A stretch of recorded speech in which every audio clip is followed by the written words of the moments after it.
17 a.m. Let me take this time to welcome you to Sunrise here on Tobago Updates Television. I am your host, Lavian Cupid, and indeed it is a pleasure to be seated here before you. Today is Tuesday, the 10th of February 2026.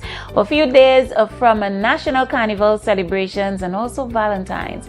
How much in love are you feeling today? I hope that you're feeling overwhelmingly in love.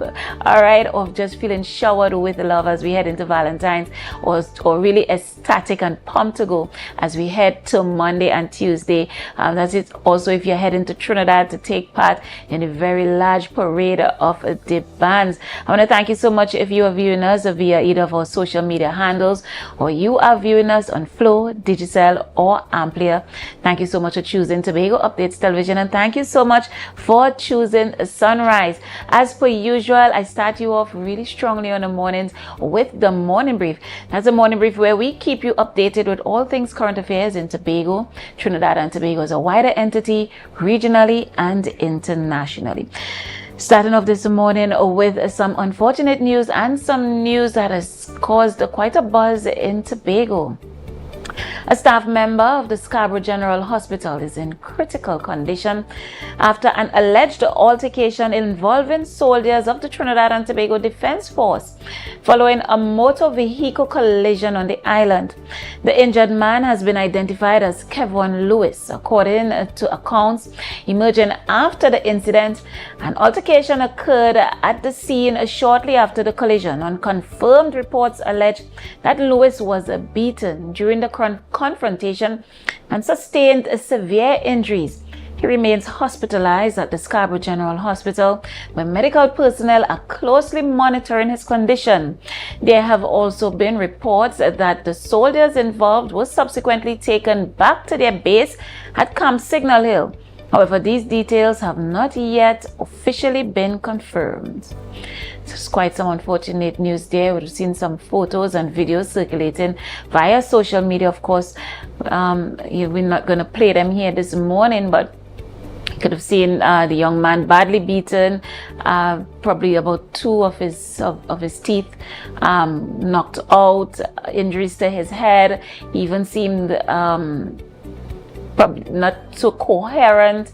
I'm not sure exactly what is happening with him, but of course, we here at Tobago Updates Television, I know that the newsroom is going to pay particular attention to the developments, and that goes even as we continue to discuss the January 20th fatal police-involved shooting of Joshua Samaru, and of course, injuries to his common-law wife, Kia Seeley.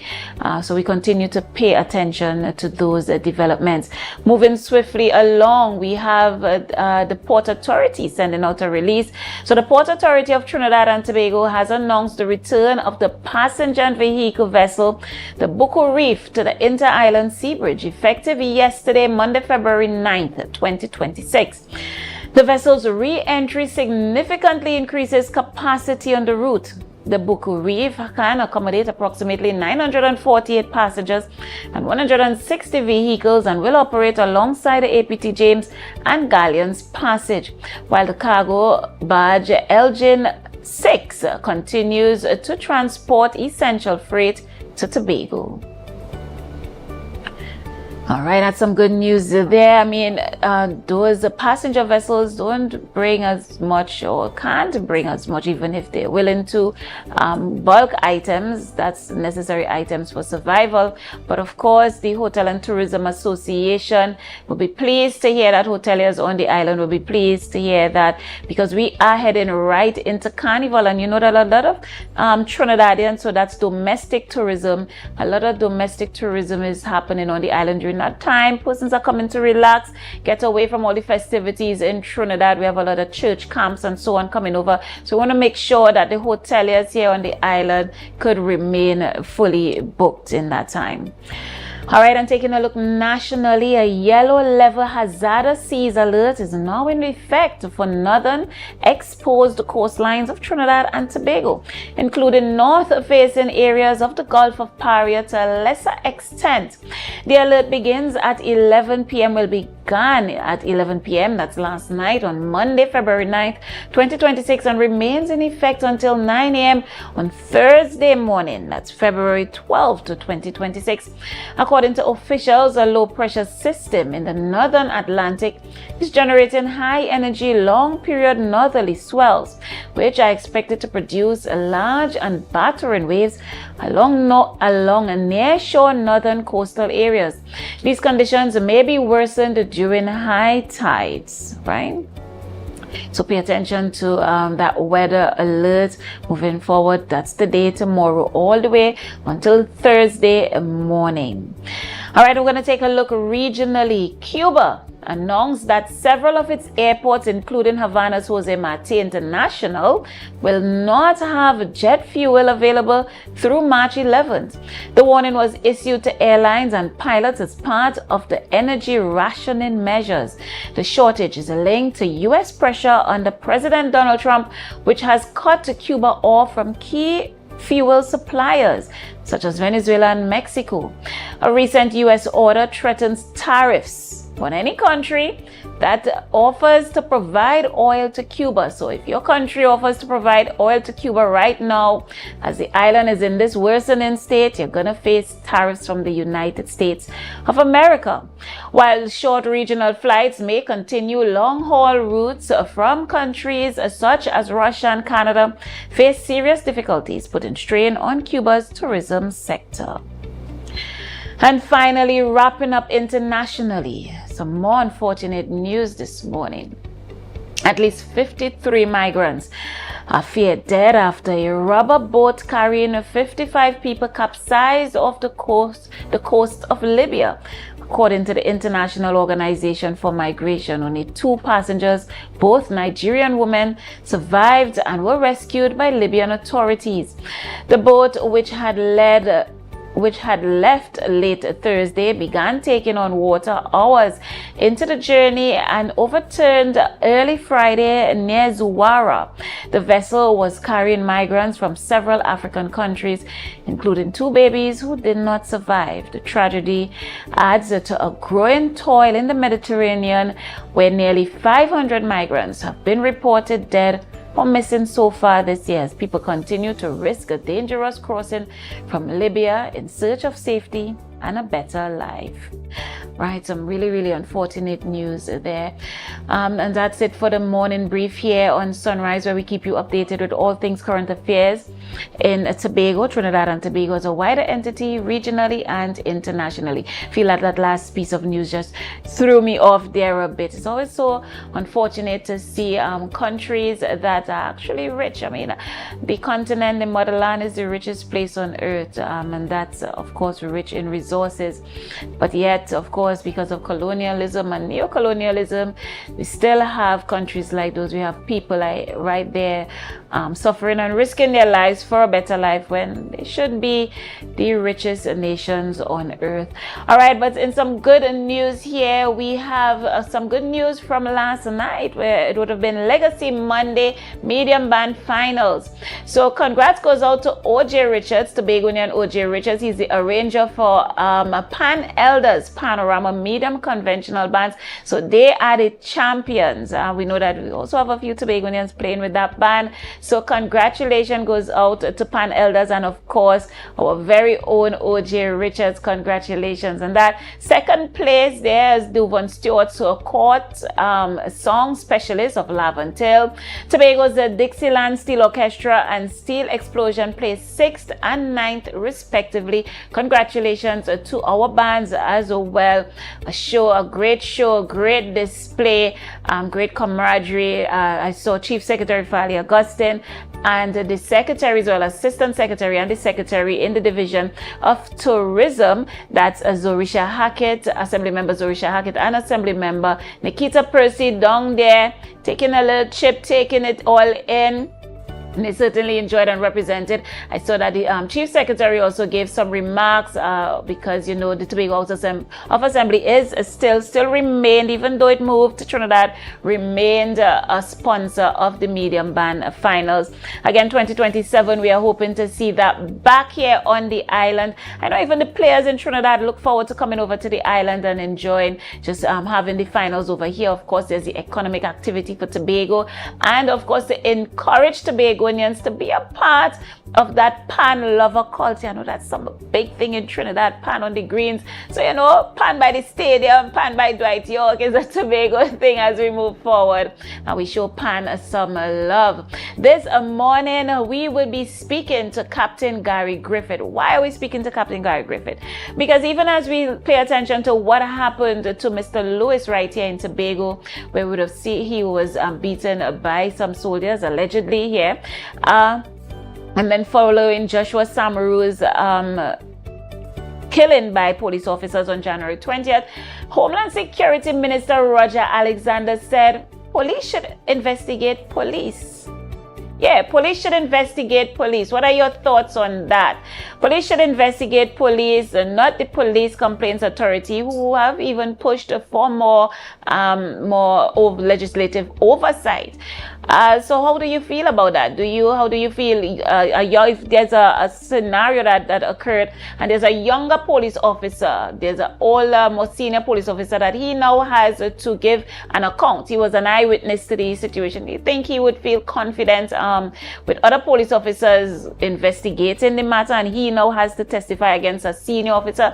But what about that blue block that they talk about, where police officers, even from training, they're taught, you know, that's your batch, and so you cover your batch, you cover yourself. So how are you feeling if something was to happen between you and a police officer, that police is going to investigate police? So we're going to take a look at that this morning with Captain Gary Griffith. We're going to take it from legislative and even operational. He is quite experienced. Also was once our National Security Minister and the Commissioner of Police for a 3-year span. So we're going to hear his thoughts on that as we look on to see whether something might be amended with the Police Complaints Authority Act to have police investigate police. So we're going to take a short break at this juncture, but we're going to be right back as we dive right into that conversation with you. I want to thank you so much for joining us here and choosing Sunrise. In the meantime, I'm not sure if my technical crew has an aerial shot for you this morning, but I need you to share the live, share the live, share the live. I'm going to be right back with that conversation.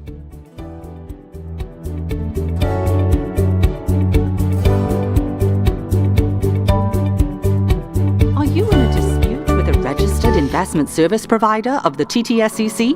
Or maybe you're the victim of an investment scam. You can lodge a complaint or submit an anonymous tip to the Trinidad and Tobago Securities and Exchange Commission. Download our Investor Protection app or go to ttsec.org.tt to access our complaint form or submit an anonymous tip. Write a clear summary of your complaint. Submit copies of supporting documents along with the originals for verification. Provide a copy of the feedback received from the entity regarding your complaint. All investor complaints or scam reports submitted by the public are acknowledged and reviewed by the TTSEC. Investigations are pursued based on the outcome of the review. Trinidad and Tobago Securities and Exchange Commission, protecting the interests of investors and the public. You invest, we protect. Everyone benefits. Our world is filled with rhythm. Rhythm that's unapologetic, infectious, timeless. Rhythm is commitment in action. It's how we show up for each other with unrelenting support that goes the distance. Rhythm lives in the tiny beats of our most intimate moments and the seismic roars of our biggest achievements. Rhythm is resilience in motion. So even when things go out of sync, we do what it takes to bring the rhythm back. At Flow, we understand your rhythm because we live it. That's why we're dedicated to building a network as resilient as you, with a team of familiar faces working every day to keep you on beat. You're at the heart of everything we do, and our commitment is to keep your rhythm flowing, no matter what.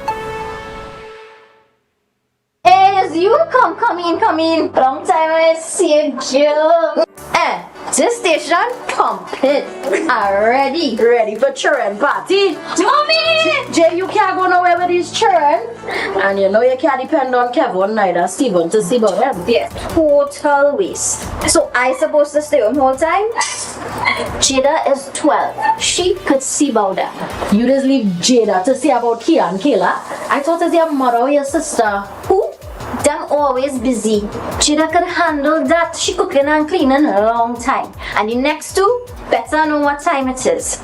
It's only me, you know. I will talk to my mother. She just home these days. She will make sure the children okay. Alright.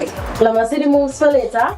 Before you ramage, make sure the children okay. Call 996 to report all child abuse now. A message from the Children's Authority of Trinidad and Tobago.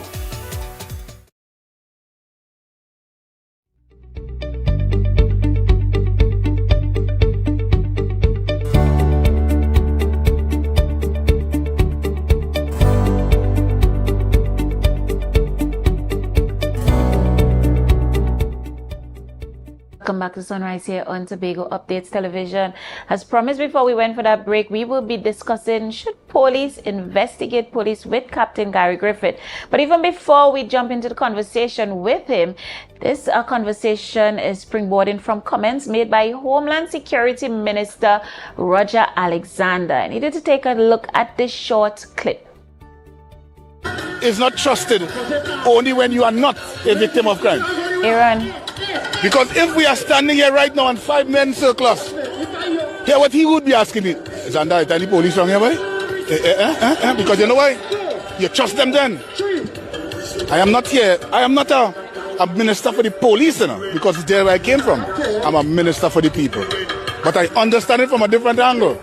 He says, like other fraternities, the police service should be allowed to investigate itself. If you have a problem with the legal fraternity, who do you go to? The Law Association. Are they not lawyers? If you're dealing with the doctors, who do you go to? If you have a problem with the doctors, go ahead. If you're dealing with the teachers, who do you go to? I would not even answer that question further. I hope you understand where I'm going with this. Former Police Commissioner Gary Griffith has claimed during his 3 years in charge of the TTPS, the public trust and confidence in the service increased. He says that has dwindled with Samaru's killing. Ask what he intends to do to address the drop in.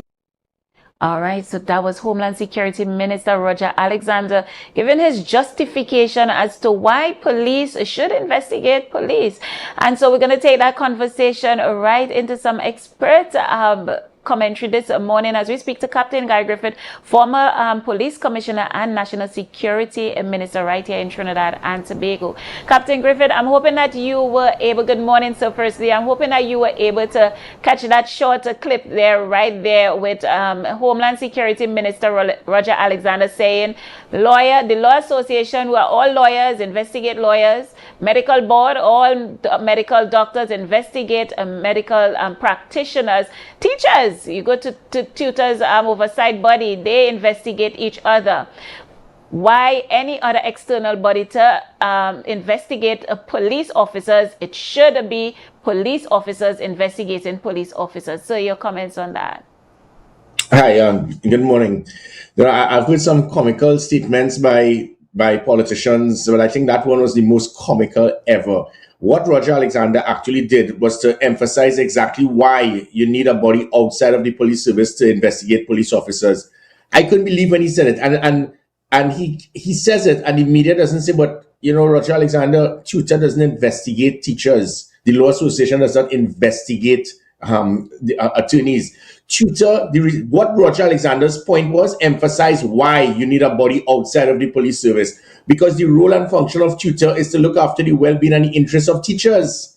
The role and function of the Law Association is to look after the interests and well-being of attorneys. So that is it. It is himself unto himself or herself unto herself. So just by him making those comments, it shows that he didn't even understand that he has now re-emphasized the point of why you must have an external body. Because you will never hear tutor condemn a teacher or criticize a teacher. You will never hear the Law Association say they want to suspend an attorney. So just by Roger Alexander making that, I mean, I know he's not the sharpest tool in the shed, but this was unbelievable. I actually had a 12-year-old nephew, and he said, Uncle, but what he's just showing is confirming exactly why you need an external body, because you will never hear tutor say that we are taking disciplinary action on a teacher. You will never hear the law association say they're taking disciplinary action, because the law association is there to find ways to make sure they protect the well-being of attorneys. Tutor is there to protect the well-being of teachers, and that is what police may do as well. And I'm not saying all police officers. In fact, it could be just the opposite. I was a commissioner of police, and there were certain police officers, because I realized they were running drug blocks, they were involved in questionable activities. They formed a group to try to have me arrested by trying to frame me, by trying to tell somebody to say that how I assaulted him, not knowing that person was my confidential informant. He went and got all the information, did a sworn affidavit, called the names of these police officers, and then after he was killed. Surprise, surprise, surprise. So it shows the point of, even when police investigate police, they might deliberately go out of their way, whether it is for promotion, whether it is because of being vindictive or whatever. And then there's also the other element of police officers with police officers. There's my batch. You were there with me all the time. I would be there to protect you. Notice something. If somebody shoots someone and riddles a car and there's a video footage, that civilian would be charged within weeks. When police officers riddle a car, watch and see, it's going to take several years for that investigation to be completed, for them to be charged. There was a similar situation when I was commissioner of police, that Mova shooting. That took place 7 years ago. And it took 7 years for the police to realize the video footage is clear as day that these officers should have been charged. They spent several years dragging it. And the same thing will very well happen with this situation with Samaru. And that is exactly why you must have that external body. And this is not in any way for the public to say that let us not trust the police. But things happen. If police could protect police, they will look to support each other. Just by Roger Alexander making this comment, it shows he seems to have a fear factor of an external body looking after and making sure there's a proper degree of accountability for police officers. We love to look at developed countries and things, but when you look at the developed countries, there's something in the United States called the Internal Affairs. That is similar to the Police Complaint Authority. But what it has is police officers, even though they are police officers, they are outside of the police service, that you could be a junior officer and you could charge and you could investigate and charge a senior police officer. But because you're outside of the system, once you're inside that pyramid of the Trinidad and Tobago Police Service, you could very well be pressured, manipulated. When it is you're doing the investigation, a senior officer will say, hey, that man you're investigating is my batch. You better know for yourself what will happen if you decide to pursue this. All of this pressure that a police officer can get by trying to investigate another police officer, it is not right, which is why you have the internal affairs with police officers outside of the umbrella of that relevant police department, whether it be NYPD, Chicago, Detroit, Boston, LA. And now they cannot be pressured, they cannot be influenced, but they are also closely monitored by civilian oversight, which is why the PCA having those type of police officers under the umbrella, having the capability, the authority, the independence to be able to investigate the police service and police officers is exactly what this country needs. Failure to do that is why it is that we have single digit in public trust and confidence. The reason it was 59% with myself, even though the PCA didn't have the authority, anything the PCA said, I decided to go ahead with it. So I gave the PCA that degree of flexibility and strength. Here, commissioners before and after me, they don't see the PCA, they don't report, they don't give them information, they don't give them files. Imagine even in the Samaru shooting, the PCA officers came to me, voiced their concern. The PCA, they were prevented from speaking to the young lady who was shot in that vehicle for several days. They didn't even want the PCA to speak to her. That is the type of cover that will take place if police just decide to investigate police solely. Captain Griffith, I want to ask you, when a situation like that does occur, I want to speak to evidence, because opposition leader Penelope Beckers is calling for a thorough investigation, and she said, let the evidence be made public, so that as to bring some sort of ease to the public, because we know where public trust is right now. Of course, Homeland Security Minister Roger Alexander said the evidence would be released in court. My question to you is, even on the crime scene of that day, what exactly is the procedure? Because is it that police collects the evidence, but is it that police complaint authority would have someone there overseeing and even the transfer of such evidence into its holding or keeping place, the bagging and the tagging, and is there some sort of follow through from PCA, or PCA just waits on the files? Yeah, and that is very unfortunate. The Police Complaint Authority, they came up with a brilliant idea that they want to have, as soon as there's a murder involving any shooting involving a police officer, they requested that they immediately be told. I put that as a standard operational procedure. That ended after I left. Surprise, surprise. They then asked that they would like to have access to be able to get into the crime scene immediately. So as soon as the shooting takes place, that they want to have access, usually have the yellow tape. I gave full authority for that. That ended as soon as I left. So you see, with all of these things, it allows many people to believe you're trying to cover and defend police officers. Why you don't want PCA to be immediately informed if there's a police-involved shooting? Why don't you want the PCA to be immediately have access to be on the crime scene? So they have deliberately prevented the PCA. So when there's a shooting or there's a murder, whatever, if it involves police officers or not, the police have full authority for that crime scene, so they can dictate who has access in or out. They can block the media, they can block the family, they can block the PCA. But why block the PCA? Why prevent them from being on the crime scene? Why prevent them from speaking to the victims or the suspects? Why prevent them from having access to being told immediately if there's a shooting? When you do these things, it gives the impression you're trying to cover. And let me tell you, there's a reason why there are certain police officers or even retired police officers who are very concerned about the PCA having some degree of authority, not just oversight, but authority and investigative authority, I should say. Because there are police officers who have their files in the PCA with serving police officers and previous police officers, and the files involve investigations pertaining to these police officers involved in extrajudicial killing. So given the PCA this degree of authority can very well cause these police officers now to be charged for murder. So what they want is to just have the PCA have that oversight to be there to monitor or whatever, but you don't give them the authority, you don't give them the investigative capacity, you don't give them the information to know when there's a shooting, you don't allow them to have access to the crime scene, you don't allow them to speak to the suspects, you don't allow them to speak to the victims. It seems when these things happen, there's just two words that come up, and that's cover up. And Captain Griffith, could you, if you can tell me, why do these matters take this long? Because even as you mentioned, the mover shooting 7 years. I mean, even in Tobago here, we have 2 incidents that would have happened over a year ago, almost a year ago, with one, with elderly gentleman who was shot at home. The office, apparently he was senile and the officer wasn't sure. And then another one where we had a video and it looked, as though the man was on the ground and the officer pulled the trigger and had some words to say after that. And there hasn't been any word yet on what is happening. But why do these investigations take that length of time? Is it just procedure, or is it something like the PCA is being starved for the information that they need to move forward? What do you think caused that delay, sir? Possible cover up, and that is just my point. So it's the PCA has they only have advisory capacity. They don't have the authority to arrest or to charge. So what all the PCA now is a toothless bulldog, and that is why I continue to insist there must be legislative changes to allow the PCA to have not just investigative capacity, but the authority to arrest and charge by bringing police officers under the umbrella of the PCA, having them thoroughly polygraphed on a regular basis, making it known to them that you are now independent. No police officer can pressure you, direct you, manipulate you, influence you, bribe you, and you now have full reign. The police officers in the United States, they fear the internal affairs. When that internal affairs turns up, they panic because they know we're coming for you. And there's nothing you can do. You can't pressure us, you can't bribe us, you can't manipulate us. That is what is needed. So, and I mentioned that if there's a video footage of a man pointing a firearm at another man and firing it, and the man is shot, within weeks that person is going to be charged for murder.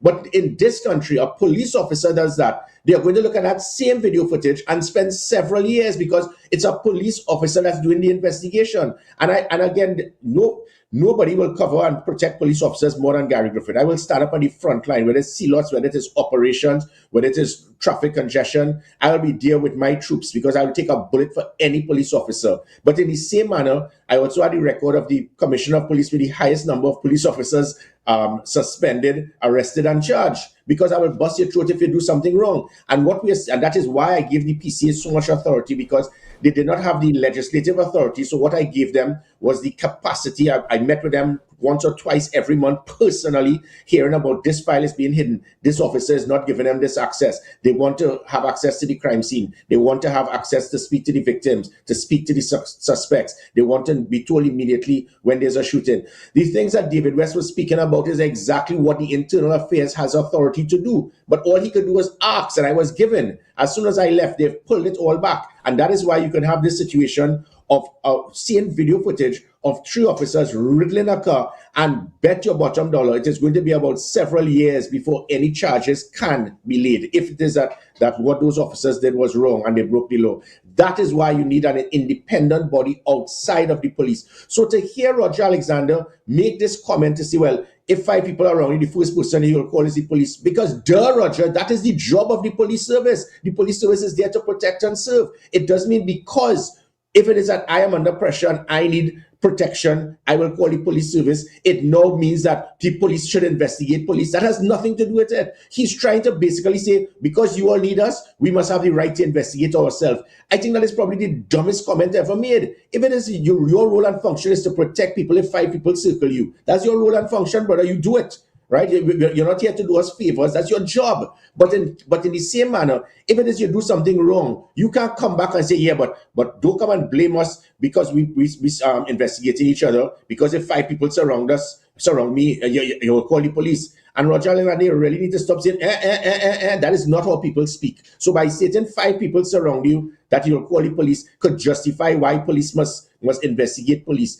It is irresponsible. And the comments that I am making is simply to ensure public trust and confidence can increase. If public confidence and trust increases, it reduces crime. It pegs back the criminals. It helps the police in the performance of their duty, because now they get more information, they get more data, they get more evidence. Because the most practical and productive method of solving crime is something known as human intelligence. That there's no such thing as a perfect crime. If citizens are frustrated, they are fed up of police officers harassing them, bad talking them, ridiculing them, and then you write to the PCA, nothing could be done because the PCA is being blocked. And then when you write to the police service, the police is going to have an officer investigate a police officer for cursing you, abusing you, threatening you in a roadblock, pointing a gun to your head, or even shooting your family, and then you realize it will take several years. That is what is breaking down public confidence and trust in the police service. And Captain Griffith, right before we wrap really quickly, I just want to highlight one last point that Homeland Security Minister Roger Alexander commented on,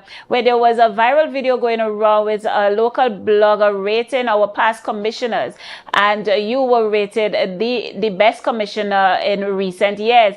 Minister of Homeland Security Roger Alexander said it is not a competition and it is not a I, and there's no I in team.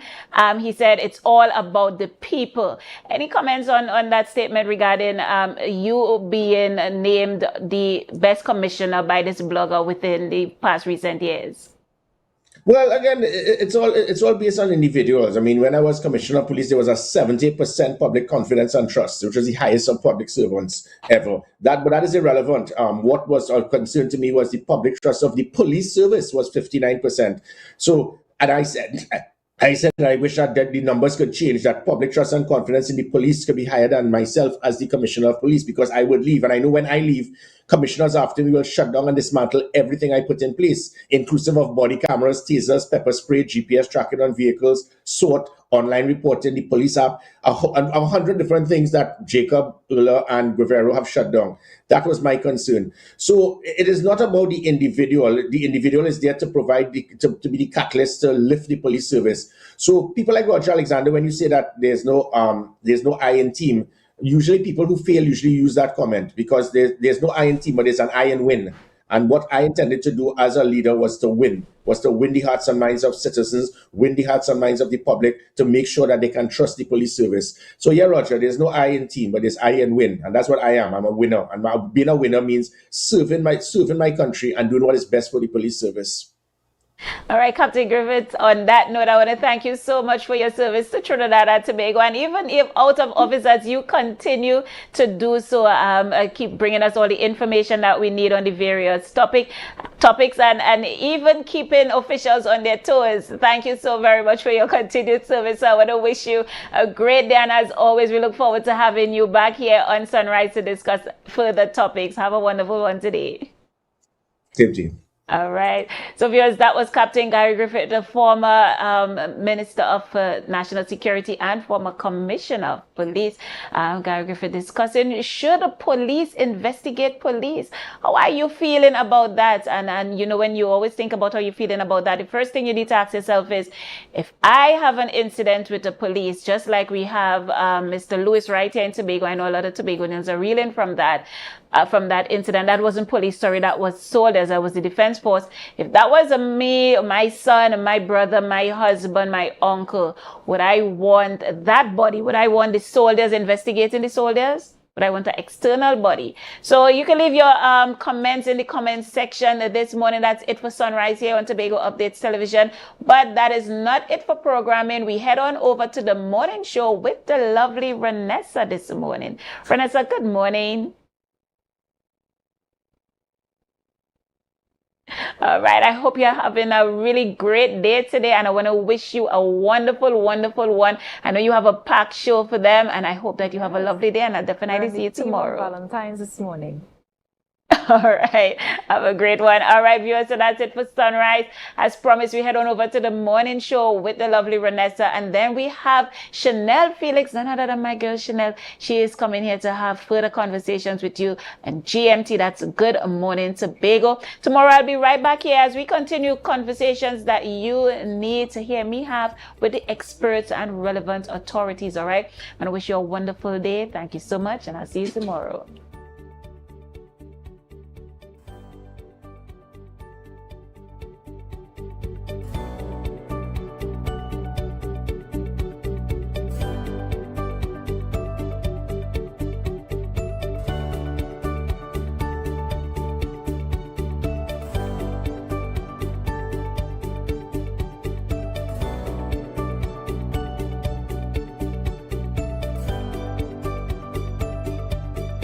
Welcome to Tobago Glass Supplies Limited, where innovation meets excellence and service reigns supreme. Our commitment is simple: to provide high-quality, innovative aluminum, vinyl, and glass solutions for both commercial and residential spaces. At TGSL, we don't just meet needs, we exceed expectations. Our range includes the finest aluminum cladding options, setting new standards in durability and style. Driven by our passion to elevate, we aim to be the leading supplier in the Caribbean market while retaining our identity as a family-owned business. Because at Tobago Glass Supplies Limited, it's not just about products. It's about relationships. It's about you. Innovation, quality, service.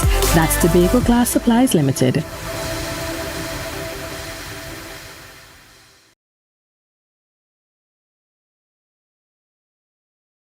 Our world is filled with rhythm. Rhythm that's unapologetic, infectious, timeless.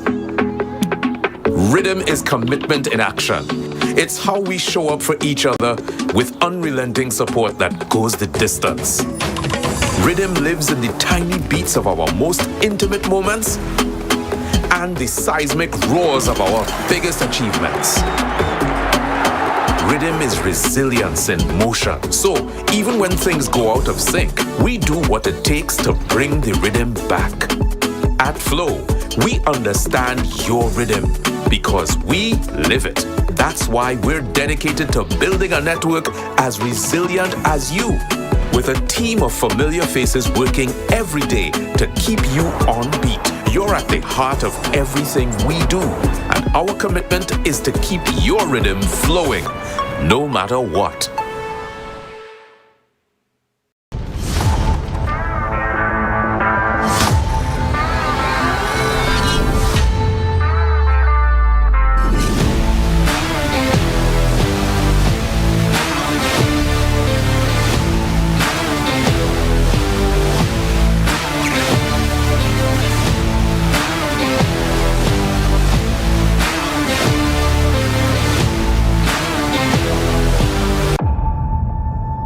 the Caribbean is more than just a place.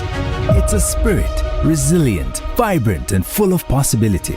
It's who we are and the heart of everything we do. For over 150 years, we've been right here, invested in the Caribbean, its people, and its progress. And today, we're going even further. We're deepening our commitment to the region, continuing to invest in the networks, services, and digital solutions that move Caribbean businesses forward. Whether you are a mid-sized business or multinational player, we bring you resilient connectivity, personalized service, and tailored IT solutions, all powered by local teams that truly have your back. We're here to help you navigate challenges, grow, and achieve your goals with practical solutions, reliable networks, and a partnership rooted in trust and your long-term success. Liberty Business, rooted in the Caribbean, committed to you.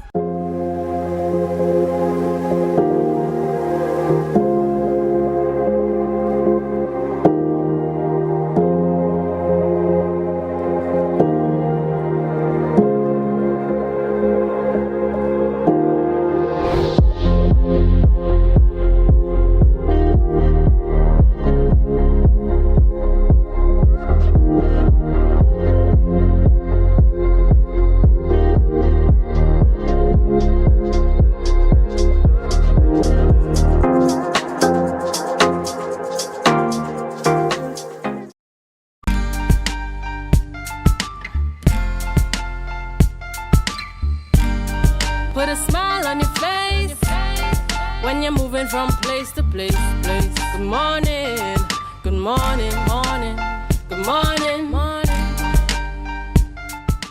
Updates morning show. I am your host, Renessa Ortiz. It is 6:57 a.m. I want to welcome you to another episode of Tobago Updates morning show. This morning I am in studio by myself, but that is okay. We are sending good wishes to Akinlabi, and I know you'll be back here bright and early on Thursday morning. Viewers, we have quite a rundown here for you this morning, but before we get into that, we want to go to news in 90 seconds. And here's what's making news in 90 seconds for February 10th, 2026. A staff member of the Scarborough General Hospital is in critical condition after an alleged altercation involving soldiers of the Trinidad and Tobago Defense Force following a motor vehicle collision in Tobago. The injured man has been identified as Kevon Lewis. According to accounts emerging after the incident, an altercation occurred at the scene shortly after the collision. Unconfirmed reports allege that Lewis was beaten during the confrontation and sustained severe injuries. He remains hospitalized at the Scarborough General Hospital, where medical personnel are closely monitoring his condition. There have also been reports that the soldiers involved were subsequently taken back to their base at Camp Signal Hill. However, these details have not been officially confirmed. The Port Authority of Trinidad and Tobago has announced the return of the passenger and vehicle vessel, the Buku Reef, to the Inter-Island Sea Bridge effective yesterday, Monday, February 9th, 2026. The vessel's re-entry significantly increases capacity on the route. The Buku Reef can accommodate approximately 948 passengers and 160 vehicles and will operate alongside the APT James and Galleons Passage, while the cargo barge Elgin 4 continues to transport essential freight to Tobago. A yellow-level hazardous seas alert is now in effect for northern exposed coastlines of Trinidad and Tobago, including north-facing areas of the Gulf of Paria to a lesser extent. The alert begins at 11 p.m. on Monday, February 9th, 2026, and remains in effect until 9 a.m. on Thursday, February 12th, 2026. According to officials, a low-pressure system in the northern Atlantic is generating high-energy, long-period northerly swells, which are expected to produce large and battering waves along nearshore northern coastal areas. These conditions may be worsened during high tides. These and other stories in our major newscast at 6:30 p.m. Be viewing Tobago Updates Television, and that was your news in 90 seconds. Now, viewers, we're going quickly along onto our birthday celebrations. It's time for us to celebrate with those who have sent in their birthday shout-outs, their birthday greetings, and their well wishes. First up, we have belated birthday greetings to Pulwati Bipat, President of the Hindu Society Tobago, and she celebrates his 70th birthday. Happy birthday from your children, grandchildren, and in-laws. Up next, we have Ikayon Lewis. Happy birthday to you from the Tobago Updates family. We want to wish you a bright day ahead, and we hope that your special day is filled with lots of joy and laughter, spent with all those who cherish and appreciate you. Up next, we have Wendy Fonsett. Happy birthday to you. You look so beautiful sitting at the waterfront here. I'm sure that this is the Hyatt. I hope that today is filled with joy, that your new year is filled with prosperity, and it's filled with all that you want for the new year up ahead. And last but certainly not least, we're wishing birthday greetings and well wishes to Kathleen Alexander.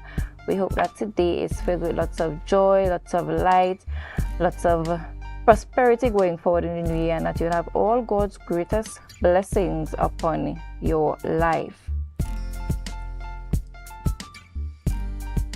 Now, viewers, we're going to head right into our rundown for this morning. This morning we're focusing a bit on Valentine's. We know in a few days Valentine's will be here, so our lineup this morning is based on Anchored in Love Valentine's Day experience, and we have Felicia Posada, our event promoter, coming to talk to you a bit about that. And right after that, we have some former students and a former teacher coming to talk about art in action. Get your boo a painting Valentine's special. All of these interesting conversations and more when we get back from the break. But remember to share the live, share the live, share the live, and we'll be right back.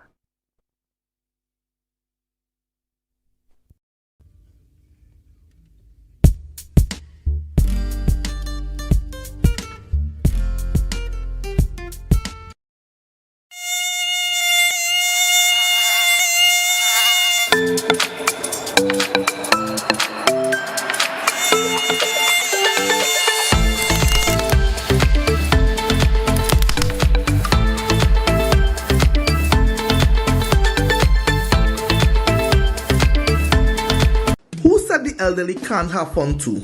We're talking good food, proper music, lots of games, and a day at the beach they will never forget. From the time we left the compound at Heavenly Care Home for the Elderly, the vibe was already established. Wheels up and seatbelts on. Watch now, when we touched down in Pigeon Point, everybody was ready for excitement. But before anything could take place, we had to secure bellies. You ever play bingo by the beachside? Well, that was the first activity on the roster, and boy, did these seniors have fun. However, others wanted something more physical, so we brought out the ring toss, and not even arthritis could have stopped them. Well, I was blown away at how straight these people were. Are you sure this is a home for the elderly? Nothing beats a Jet 2 holiday, but nothing beats the song of Good Steel Pan by the shores while we take a dip in Tobago's finest water. Wait, more food again? This is my type of event. The energy was amazing and nothing short of a blessing. Pick up Heavenly Care Home for the Elderly, because joy doesn't retire, laughter doesn't age, and memories like these last forever. To a stranger.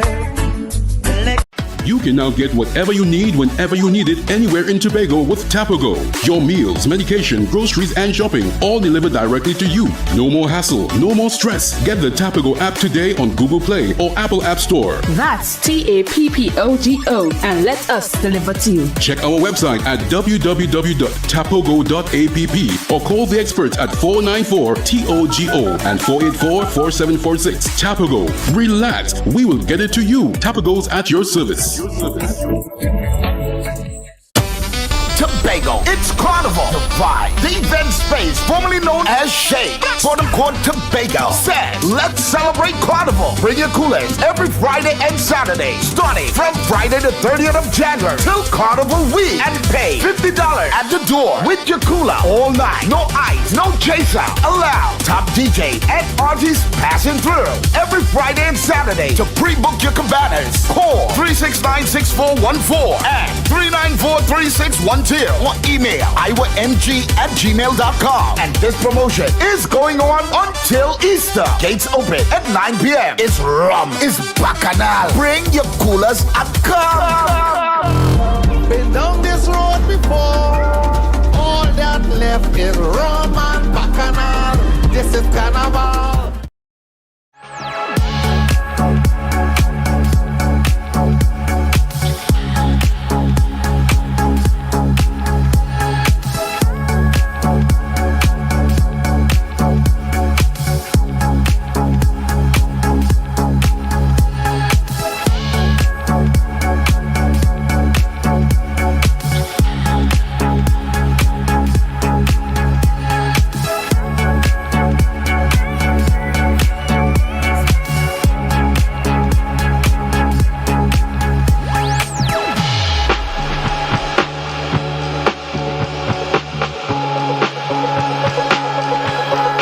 Welcome to Tobago Glass Supplies Limited, where innovation meets excellence and the service reigns supreme. Our commitment is simple: to provide high-quality, innovative aluminum, vinyl, and glass solutions for both commercial and residential spaces. At TGSL, we don't just meet needs, we exceed expectations. Our range includes the finest aluminum cladding options, setting new standards in durability and style. Driven by our passion to elevate, we aim to be the leading supplier in the Caribbean market while retaining our identity as a family-owned business. Because at Tobago Glass Supplies Limited, it's not just about products. It's about relationships. It's about you. Innovation, quality, service. That's Tobago Glass Supplies Limited.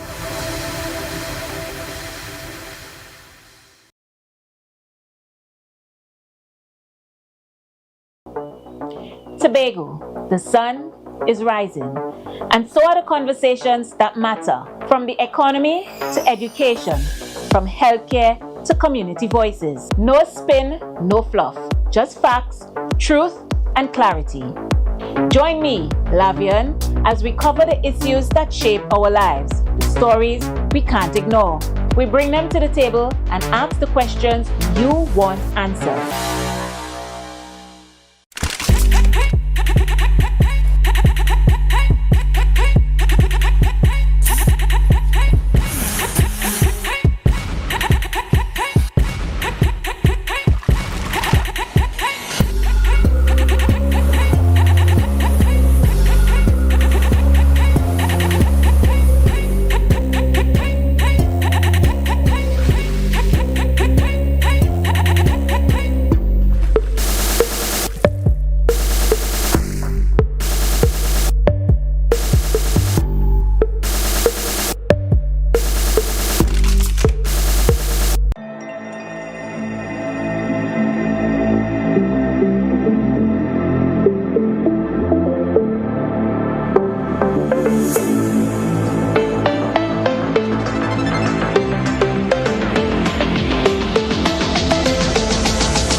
Come in. Long time I see you.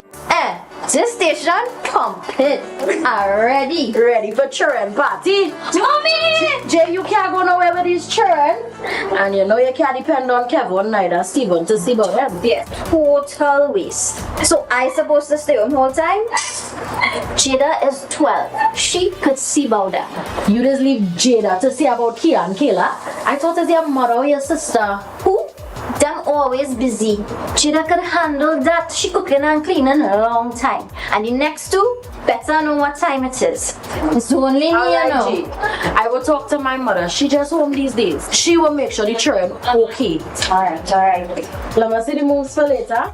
Before Before you ramage, make sure the children okay. Call 996 to report all child abuse now. A message from the Children's Authority of Trinidad and Tobago.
Put a smile on your face when you're moving from place to place. Good morning, good morning, morning, good morning, morning. Good morning, viewers, and welcome back to Tobago Up This Morning Show. We have on the phone lines joining us OJ Richards. We know that just last evening, Pan Elders alongside the arranger OJ Richards came in first, and we want to wish him congratulations, and he's joining us on the phone. Good morning and welcome to you, OJ. Good morning to you, OJ.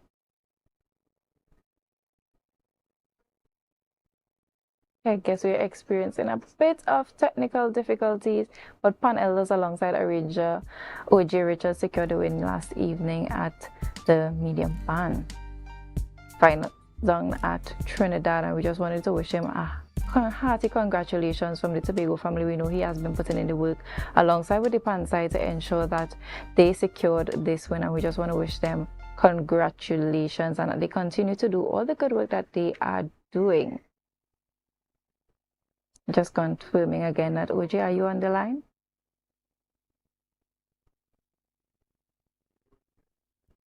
Good morning to you, OJ. Well, here we have a viewing of the victory.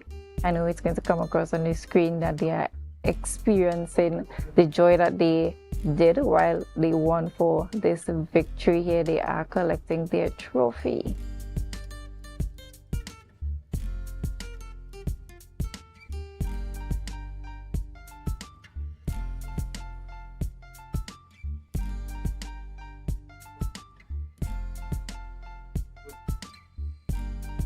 We see Secretary for Tourism and Chief Secretary Fali Augustine joining in the jubilation, along with Pan Trinbago's President Beverly Ramsey Moore.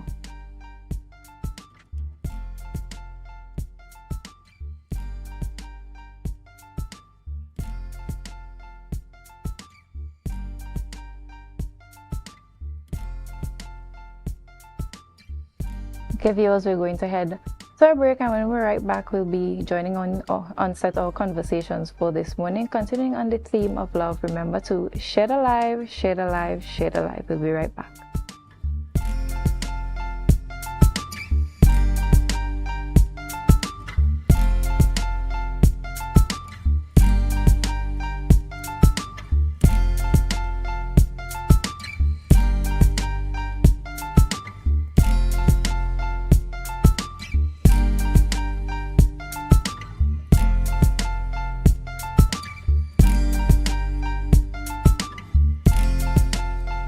Our world is filled with rhythm. Rhythm that's unapologetic, infectious, timeless. Rhythm is commitment in action. It's how we show up for each other with unrelenting support that goes the distance. Rhythm lives in the tiny beats of our most intimate moments and the seismic roars of our biggest achievements. Rhythm is resilience in motion. So even when things go out of sync, we do what it takes to bring the rhythm back. At Flow, we understand your rhythm because we live it. That's why we're dedicated to building a network as resilient as you, with a team of familiar faces working every day to keep you on beat. You're at the heart of everything we do, and our commitment is to keep your rhythm flowing, no matter what.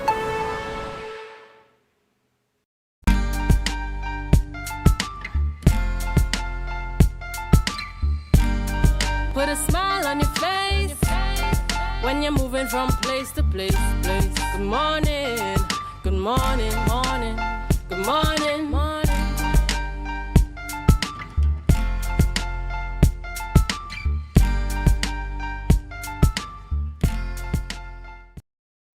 Welcome back, viewers. Earlier we were experiencing a bit of technical difficulty, but we're back online now, and on the phone we have OJ Richards. Good morning and welcome to you. Good morning to you, OJ.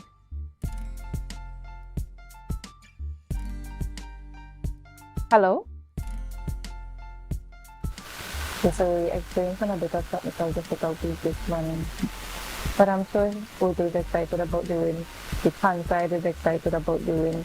All the hard work that they have put in for this competition has indeed paid off. So Secretary for Tourism, Assistant Secretary for Tourism, as well as the Chief Secretary and President of Tobago all joining in on the jubilation in that victory video that we saw earlier this morning. I know it took a lot of work to go out onto the competition stage and ensure that all that you have practiced and learned is put out in the best way possible to secure that win. We're just going to try one more time. Vijay, are you on the line with us? Good morning to you, OJ.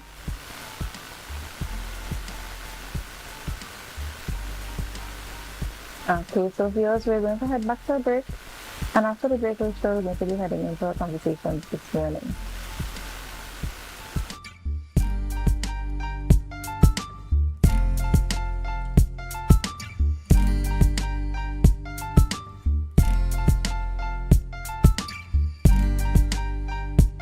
The Caribbean is more than just a place.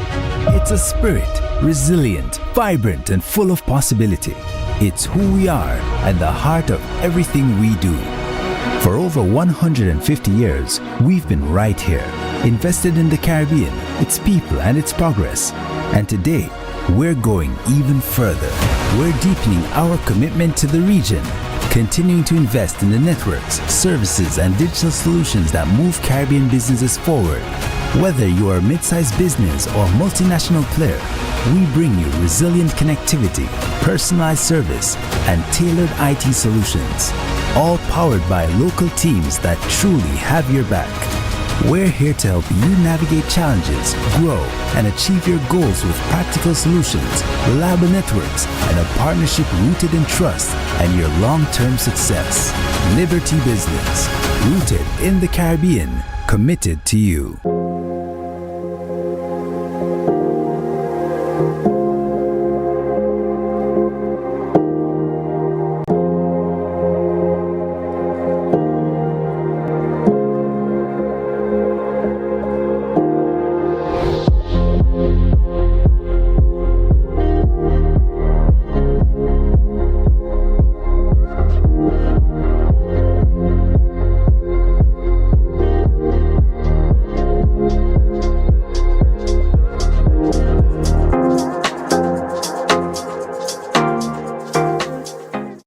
can now get whatever you need whenever you need it anywhere in Tobago with Tobago. Your meals, medication, groceries, and shopping all delivered directly to you. No more hassle, no more stress. Get the Tobago app today on Google Play or Apple App Store. That's TAPPOGO and let us deliver to you. Check our website at www.tapogo.app or call the experts at 494-TOGO and 484-4746. Tobago. Relax. We will get it to you. Tobago's at your service.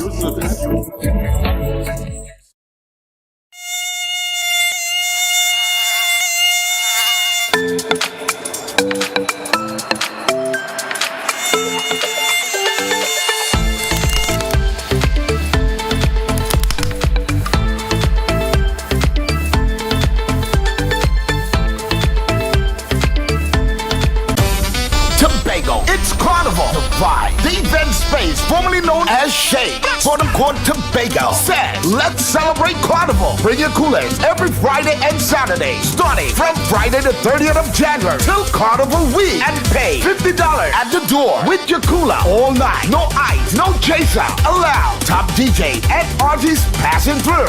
Every Friday and Saturday. To pre-book your cabanas, call 369-6414 and 394-3612 or email iwamg@gmail.com. And this promotion is going on until Easter. Gates open at 9 p.m. It's rum, it's bacchanal. Bring your coolers and come. Been down this road before. All that left is rum and bacchanal. This is Carnival.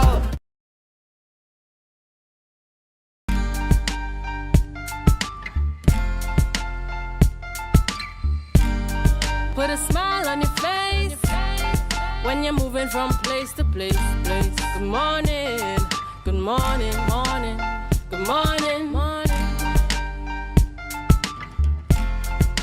Good morning, viewers. On the phone, we have OJ Richards. Good morning to you, OJ. I know we had some technical difficulties earlier. Good morning, good morning. Good morning. Hearing you loud and clear. OJ, take us back to that moment when you realized you and your pan side secured the win. Could you repeat that, sorry? Take us back to the moment. What was going through your mind when you realized you had secured the win? I'm not even sure what was happening. I can't even remember what was going on because I was just at the end of the stage just waiting to hear the results. And when I heard the second band name call, we just ran on stage. By that time, we didn't even hear when they announced all band winning. So it was just an amazing feeling. As soon as we heard second band please call, we just ran on the stage. Everybody on the stage. And it was just electric. It's still a little bit unbelievable to me. So it was amazing. It was an amazing feeling. I can imagine. Now, this win didn't happen overnight. What were some of the challenges you guys faced leading up to this win? Well, we put a lot of work into this, and one of the major challenges was me coming from Tobago. But I was fortunate enough to have someone there that could read music. So I used to send some music down to Kioma, and she would distribute the music to the band, and then I would come down and just, fine-tune everything, make sure everything is good until good. So that was the major challenge, but then coming down to the latter half, I was there for a little bit longer, working and drilling with the band to make sure everything was tight. Now, how does it feel to represent your community, and especially here in Tobago, and make the people proud with this achievement?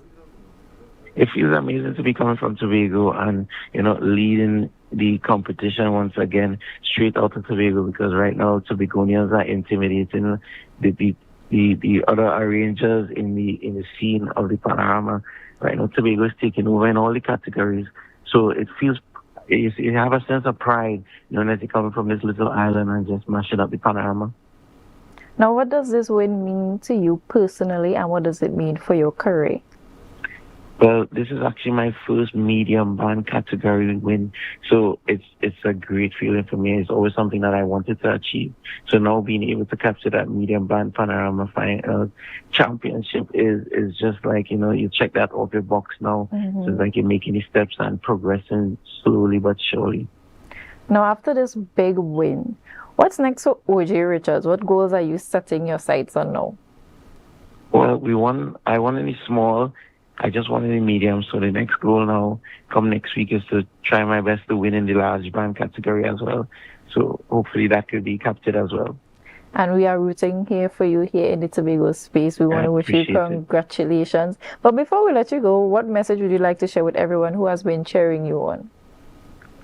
I just want to say thank you for all the support. A lot of people have way more confidence in me than I even have in myself sometimes. And I appreciate the family, I appreciate the friends and the well-wishers and everyone who believes in me and believes in my music. So I just want to say thank you, thank you, thank you. Okay, OJ Richards, we want to say congratulations again here from the Tobago Updates family. And we're wishing you all the best as you continue to push through in your career, and that you would continue to check off all those boxes about all those wins that you would like to gain. Now, viewers, that was OJ Richards. And we want you to continue staying tuned with us. We have conversations continuing after this. But remember, we want you to share the live, share the live, share the live. We'll be right back.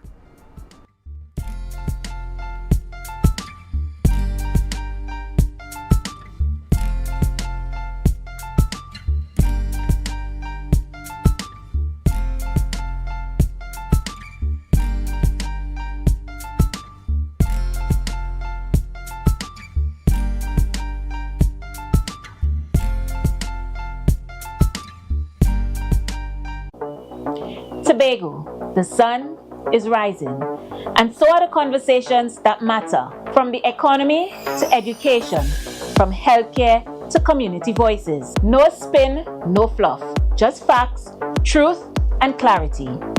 Join me, Lavian, as we cover the issues that shape our lives, the stories we can't ignore. We bring them to the table and ask the questions you want answered. Every night and day, I want to wave, I want to wine, I want to party with you. Party with you. I want to look it right here. I want to wave, I want to wine, I want to party with you. Party with you. Party with you. When the rhythm pumping up, it's everybody jumping up. We sweating, we sweating. And when the sun is blazing, it's party like we crazy.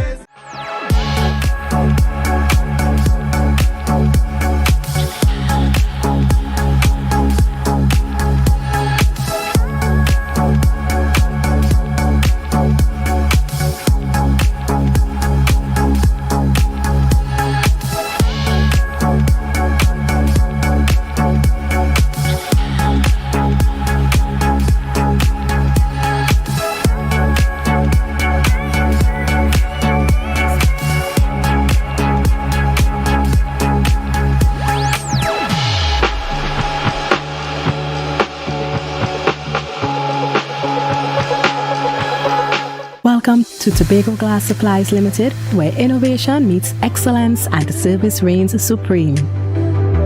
Our commitment is simple: to provide high-quality, innovative aluminum, vinyl, and glass solutions for both commercial and residential spaces. At TGSL, we don't just meet needs, we exceed expectations. Our range includes the finest aluminum cladding options, setting new standards in durability and style. Driven by our passion to elevate, we aim to be the leading supplier in the Caribbean market while retaining our identity as a family-owned business. Because at Tobago Glass Supplies Limited, it's not just about products. It's about relationships, it's about you. Innovation, quality, service. That's Tobago Glass Supplies Limited.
Long time I see you.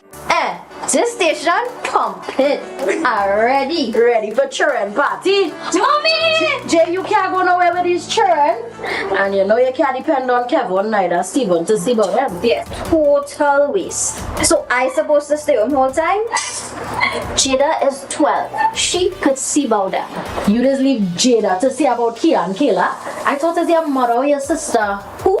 Them always busy. Jada could handle that. She cooking and cleaning a long time. And the next two better know what time it is. It's only me, you know. I will talk to my mother. She just home these days. She will make sure the children okay. Alright. Let me see the moves for later. Before you ramage, make sure the children okay. Call 996 to report all child abuse now. A message from the Children's Authority of Trinidad and Tobago. Coconut's Cafe, the buffet restaurant that specializes in all your tasty local dishes for breakfast and for lunch. Breakfast includes coconut bake and sada roti served with chokers, bull joil and sausages in tomato sauce. Not forgetting beef and cheese pies, shepherd's pie, macaroni pie and rice in various styles. Meat served in a variety of flavors, garden salads and pasta salads. All this accompanied by fruit juices, coconut water, your choice of a great combination to appease your taste buds. So call us today to order, as we are here to accommodate your busy schedules or if you are having a cooking day off. Are you in a dispute with a registered investment service provider of the TTSEC? Or maybe you're the victim of an investment scam? You can lodge a complaint or submit an anonymous tip to the Trinidad and Tobago Securities and Exchange Commission. Download our Investor Protection app or go to ttsec.org.tt to access our complaint form or submit an anonymous tip. Write a clear summary of your complaint. Submit copies of supporting documents along with the originals for verification. Provide a copy of the feedback received from the entity regarding your complaint. All investor complaints or scam reports submitted by the public are acknowledged and reviewed by the TTSEC. Investigations are pursued based on the outcome of the review. Trinidad and Tobago Securities and Exchange Commission, protecting the interests of investors and the public. You invest, we protect. Everyone benefits.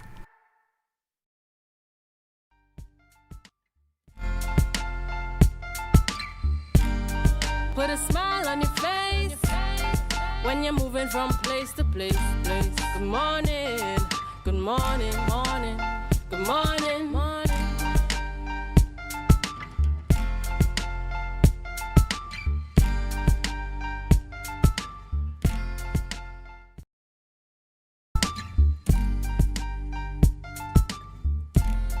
Good morning, viewers, and welcome back to Tobago Updates Morning Show. As promised, we're going into Valentine's this morning, and here we have with us in studio Alyssa Lizama and Christiana George, both former students of Speyside High School. Good morning and welcome to you, ladies. Good morning. So this morning you're here to talk to us about Get Your Boo a Painting. And before we came on, you guys were mentioning to me one person is doing the art and the other person is doing the bouquet. Now, Alyssa, on to you. I know you're the one who would be in charge of doing the paintings. Can you express to the viewers what was the purpose or what sparked the idea of doing Get Your Boo a Painting? I know it's Valentine's, but what was that aha moment that made you decide this is something I want to do for Valentine's? Well, to be honest, I'm going to confess. I was supposed to be in class. And I was just saying, it really just spun up on me that I was like, I should do something for Valentine's Day, make your boo feel special. I was like, whew. And then after the idea just come upon me because I had some extra canvas there.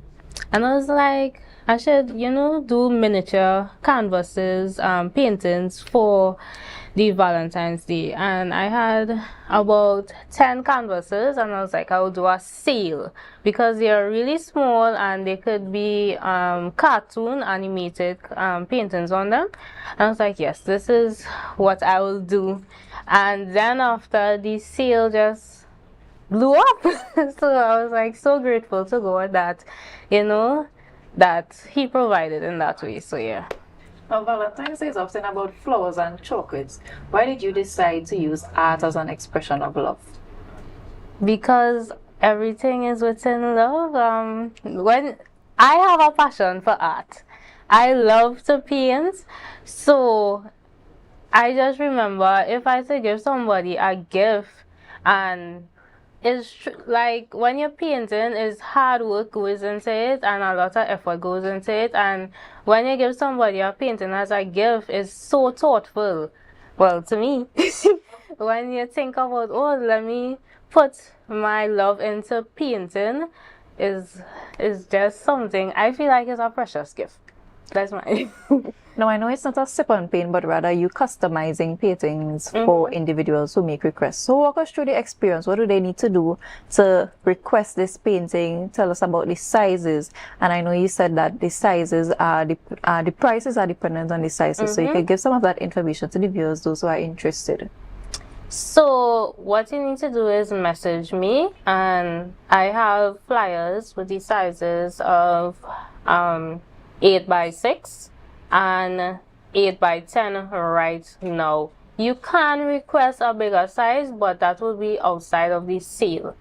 But the 8x6 is 180 and the 6x8 is 165. So I said, you know, it would be nice to do a cheaper version. So it is cartoon versions of your picture that you send me. So when you send me a picture, I will make a cartoon illustration, and then after I'll put it into the painting. Yeah. Now, I know earlier you mentioned that it's an animated painting. Can you differentiate for the viewers who may still be thinking that it's a portrait that you're doing, the difference between the portrait and the animated? So animated is like a cartoon depiction of you, and the portrait is more realistic. So it will have, portraits will have more details of you, where cartoons is like what you'll see on TV. Is like a lot of people doing these AI depictions now. Is something like that. So yeah. Now, Christiana, on to you. I was made aware that you aren't doing any art, but however you're doing the bouquet arrangement. Can you share with us what you're doing for Valentine's Day as it pertains to the bouquet arrangements? Well, with my bouquet arrangements, it's not the like actual flowers. It's like ribbon floral bouquets. So it's, I think it's more, well, it's better than the floral bouquets because it's more long-lasting and more durable. What I'm doing for Valentine's is mostly roses, because you know when it's Valentine's everybody wants roses. Also like chocolate and alcohol bouquets. So I'm just taking like whatever people request as well. So yeah. And it's was brought to my attention that you were the awardee of the Chief Secretary Art Competition, as well as Alyssa here being a runner-up. So the creativity is within your blood, and you guys have been doing this for a while. Yes. So Alyssa, I want to ask you, what are some of the sizes that persons can get in the bouquet, and mention some of the prices that persons can look forward to in terms of price range, if anyone is interested? So I have a lot of different sizes. So I have like the single bouquets, which are just one rose and it's just $30, as well as the mini bouquets, which are 3 roses, which is $60. And then I have small, medium and large, which are like the regular sizes. So the small is 100 and I believe 30, and it just goes up $100 by medium and large. So is it that you have specific designs already in place that clients can choose from, or they can send you a picture of something that they would like? Yes, they can send me a picture of whatever they would like, and once it is within my range, I can make it for them. Now I want you to share with the viewers your contact number or Instagram page that they can get into contact with you, both you and Alyssa, so that they can reach out to you to get those items in time for Valentine's Day for their special person. Yes, you can go ahead. My Instagram is @by_a_lizama. My TikTok is Alyssa Lizama. My number is 738-1950. And my Instagram handle is perfect_stems. And my contact number is 739-4509. Okay, awesome. To our viewers, the conversation is not done yet. Joining us next is former teacher of Speyside High School. He's going to come to talk to us, but I want you guys to stay with us. Remember to share the live, share the live, share the live. We'll be right back.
to Tobago Glass Supplies Limited, where innovation meets excellence and the service reigns supreme. Our commitment is simple: to provide high-quality, innovative aluminum, vinyl, and glass solutions for both commercial and residential spaces. At TGSL, we don't just meet needs, we exceed expectations. Our range includes the finest aluminum cladding options, setting new standards in durability and style. Driven by our passion to elevate, we aim to be the leading supplier in the Caribbean market while retaining our identity as a family-owned business. Because at Tobago Glass Supplies Limited, it's not just about products. It's about relationships, it's about you. Innovation, quality, service. That's Tobago Glass Supplies Limited.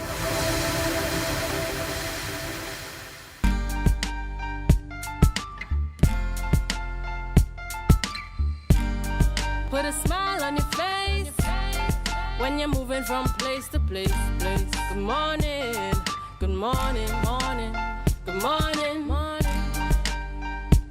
Welcome back, viewers, and we are here doing a live traffic report.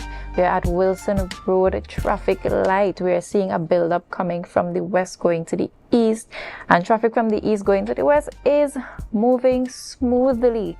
We are seeing a slight build-up coming from that Plymouth Road into the Scarborough area, and from Scarborough going to Plymouth Road.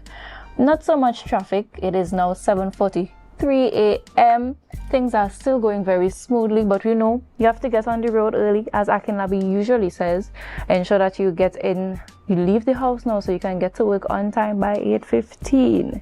We know you should be leaving home earlier than that, but sometimes it doesn't happen. But here's your traffic report from Tobago Updates this morning, and we're back here on set with our lovely ladies from Speyside High, former students, and I'm just going to finish up this interview with asking you guys to share a bit about your painting experience, your artistic experience. Tell us if there are commissioned works that you are willing to provide as services for the public. So I'm going to start with you, Alyssa. Yeah, so I feel like my art really bloomed in Speyside High School. There where Sir Thomas really taught me how to enhance my art, and after I graduated, I then started to do commissioned work, and you can get a painting at any time. It takes about, well, acrylic paintings takes about 3 weeks, where oil painting will take about 2 months because of the drying time. The price depends on the size. Portraits will take a little longer, but they start at the size of 10 by 15 or 17, around there.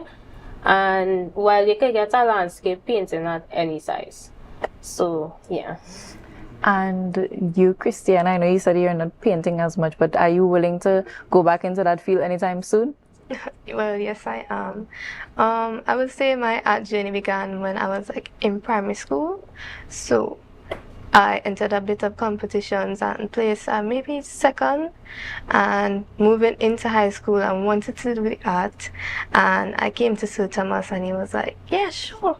And so moving forward, it was like I did the chief secretary a bit of times to no avail, but for the 2025 one I was able to come out in first place, which was a very great moment in my life. But regarding paintings, if there is a request, I can do it, but unlike Alyssa, I do not do people.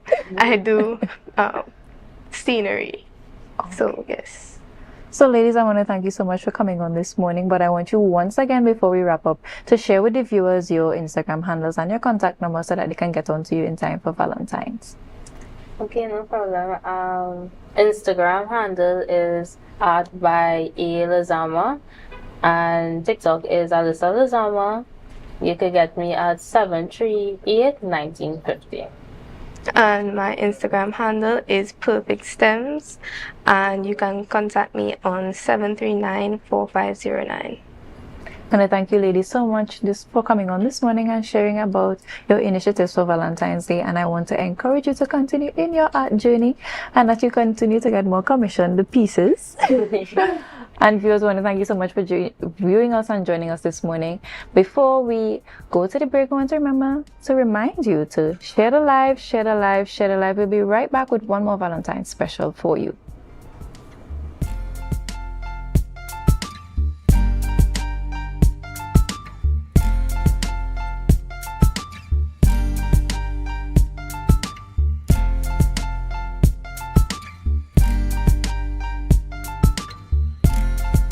You can now get whatever you need whenever you need it anywhere in Tobago with Tobago. Your meals, medication, groceries, and shopping all delivered directly to you. No more hassle, no more stress. Get the Tobago app today on Google Play or Apple App Store. That's TAPPOGO and let us deliver to you. Check our website at www.tapogo.app or call the experts at 494-TOGO and 484-4746. Tobago. Relax. We will get it to you. Tobago's at your service.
Tobago, the sun is rising, and so are the conversations that matter, from the economy to education, from healthcare to community voices. No spin, no fluff, just facts, truth, and clarity.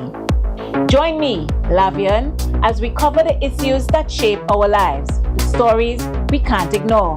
We bring them to the table and ask the questions you want answered. Every night and day, I want to wave, I want to wine, I want to party with you. I want to look it right here. I want to wave, I want to wine, I want to party with you. When the rhythm pumping up, it's everybody jumping up. We sweating, and when the sun is blazing, it's party like we crazy.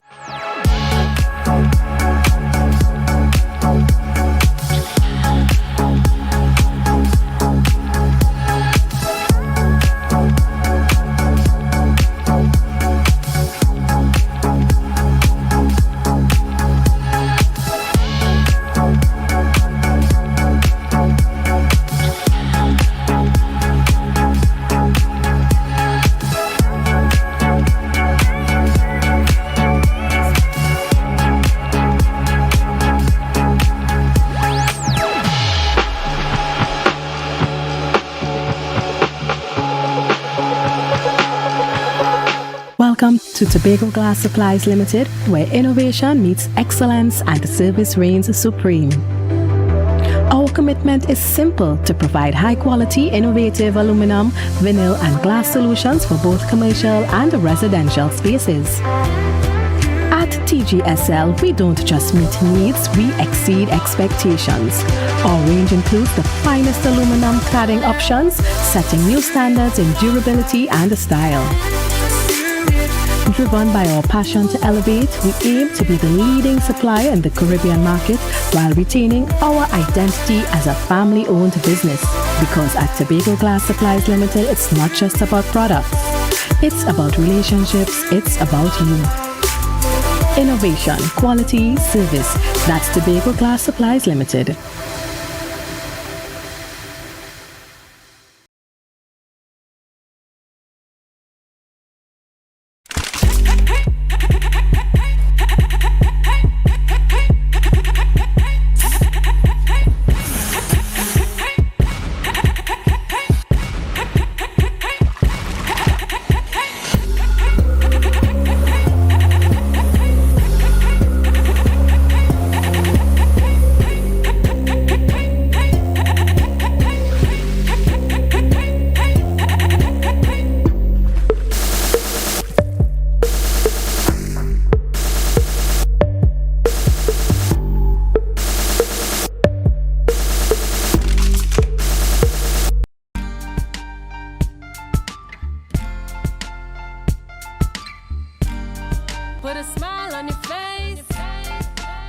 moving from place to place. Good morning, good morning, morning, good morning, morning. I need your company. If it's not you, it's nobody. Hey, you know the code of the man from the time you see the face and I hear the voice. You know, it's keep representing for tipsy, anchored in love. Sip and paint. This Valentine's Day, Carnival Saturday. You will catch me live in the flesh. When I come out, let me enjoy yourself, man. Finish this up. Respect. All day, take a look back now, baby. You don't have to be shy. This feel like the old days of touching my soul. When you're pushing it back there, baby, you don't have to be shy. Tonight is action in the people place. Action when you roll your weights right on me, baby. You don't have to be shy. 'Cause tonight is action in the people place. Action. Welcome viewers. For those just tuning in, we have started a conversation about Valentine's Day, and here in studio with us we have Felicia Prasad. She's a committee member, one of the persons in charge of promoting Anchored in Love. Good morning and welcome to you. Hi, good morning. Now Felicia, I want you to share with the viewers why Anchored in Love, why this experience, why should our viewers and those persons looking for something to do around Valentine's Day choose this as their premier experience? So moving forward, firstly, the name of the event is Anchored in Love. It's basically on February 14th. The location of the venue is, we are boarding, it's an actual boat ride, something. So it's out in the sea. So we are boarding from Buku Jetty at 5:30 p.m., sailing at 6. The reason for this event, Anchored in Love, was basically because it's all about Valentine's. So Valentine's is about love, sharing that compassion, you know, associating, bonding. It's all about love. It's just basically all about love. So that's why we chose Anchored in Love, and we chose to do it a little different, which is like to do it out in the sea. So it will be more of a scenic event. Because at the time, you know, you get the perfect sunset, and you know that time, Valentine's Day, is sharing with your loved ones, and that ambience, it just pull the correct vibe for the event. Now, I know Valentine's Day we usually tend to focus on the couples, but is this experience only for couples, or is it for best friends? Is it for singles? And if so, are there any prices attached to any of these experiences? So the event is not carded for just couples. We put it in place where if you are single, I should say, or even if you have your fiancé, husband, boyfriend, girlfriend, it's open to everyone. Group of friends, group of girls. It's not just a couple event. It's not just an event where you come and you just, it's only couples. It's going to have single persons there. It's going to have married people, probably divorced, you never know. You know, people that self-loved, that feel self-loved and feel, okay, I should treat myself out on Valentine's Day and I want to go. I want to experience what is this all about. So we do have a package and pricing options where we have the couple packages are $600. That's a couple package. And if you are coming as a single person, it's $350. Now, what's included in these packages for the couples and the singles? Okay, so firstly, the entertainment part of it. We have live performances by a guest artist called Kimmy. He's known from Trinidad. He's known for writing and performing songs alongside Voice and Pretty. So he's a popular artist. We will be having live DJ on board to keep the vibes flowing throughout the cruise.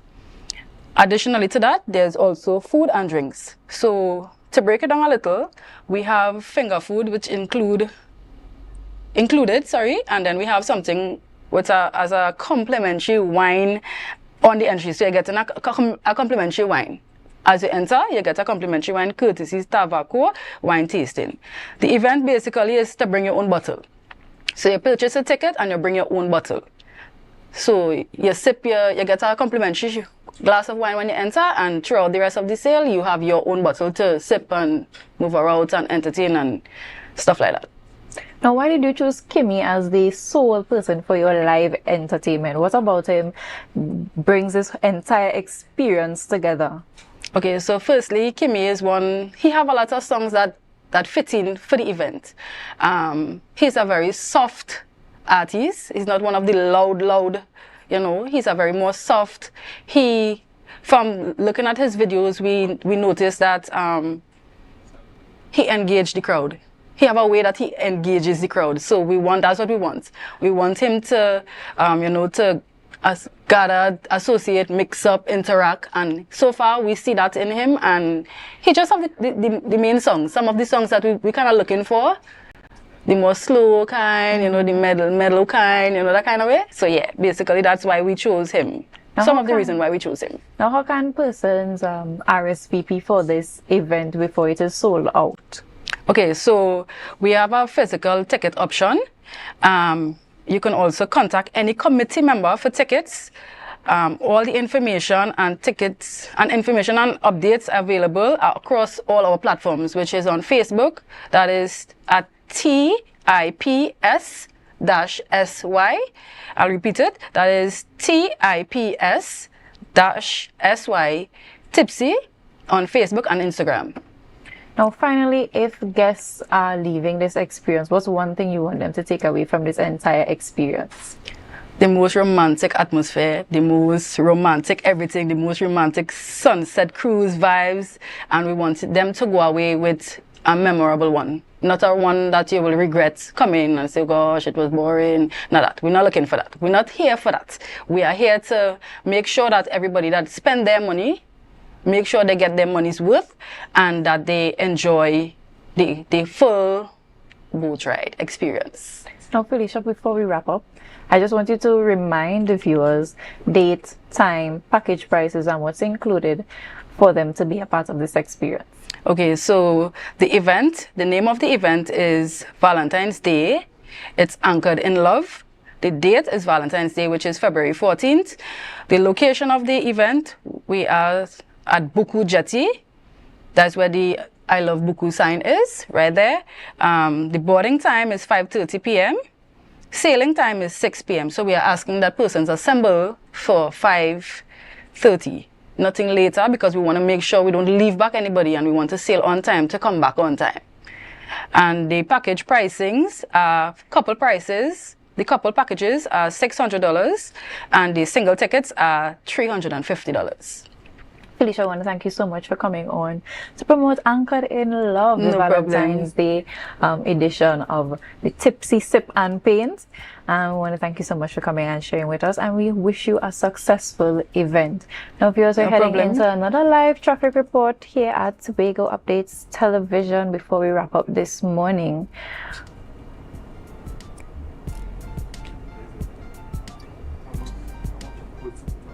We are at Rockley Vale traffic light. We are seeing coming from the northern side an influx of traffic heading up to Scarborough. We are seeing the flow from the east to the west, free flowing, as well as from the west to the east. Coming out from Scarborough, going to the north side road, we're not seeing much traffic build up, but we know everyone is coming to Scarborough to go to work, to drop their children off to school, and we just want to wish you a safe and productive day on the nation's roads today. I want to thank you so much for joining us here at Tobago Updates this morning. Up next we have GMT, and I want to remind you again to share the live, share the live, share the live. Up next it's GMT.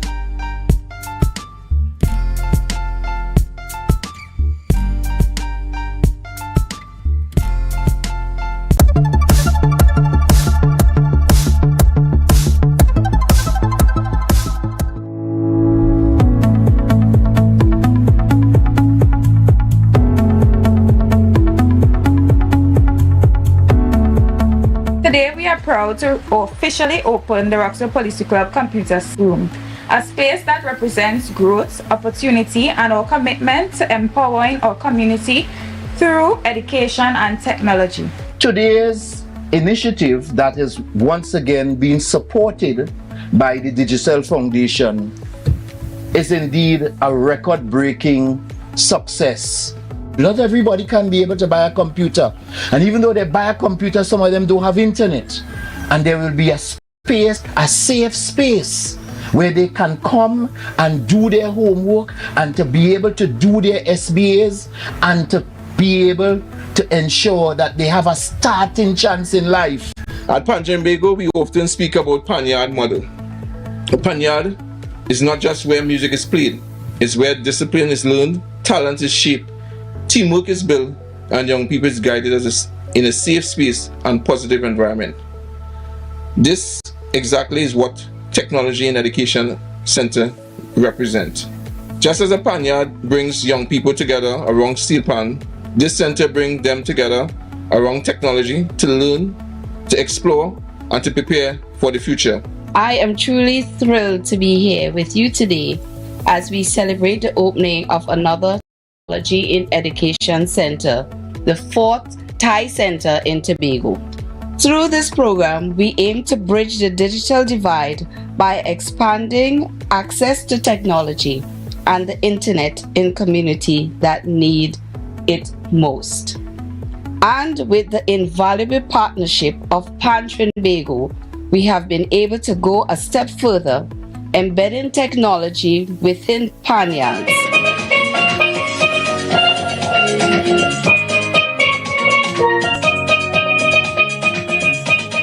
Just to say to the young people and all the persons who will be accessing this facility, you need to show ownership of it. You need to take care of it. And I suppose that in the not too distant future, knowing Mr. Hazel and the Police Youth Club, they're going to expand on it when they look at how many persons are accessing it.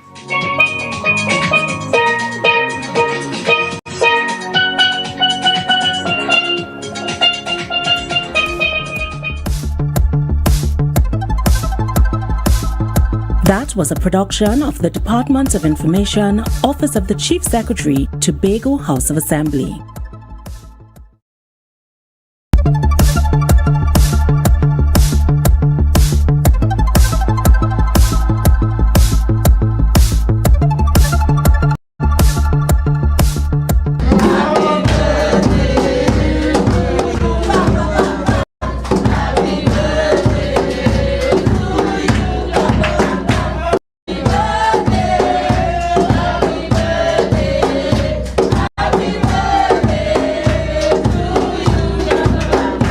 My brother Rollins, Christopher Alexander Boy's birthday, his 60th birthday is significant to us because one, he was not supposed to be alive at this time. When he was 10 years, he was knocked down by a car. He was diagnosed with low functional Down syndrome, and the doctor says he would live till about 30. But we thank God that he has blessed him with 30 extra years. Rollins' life's journey has not been an easy one.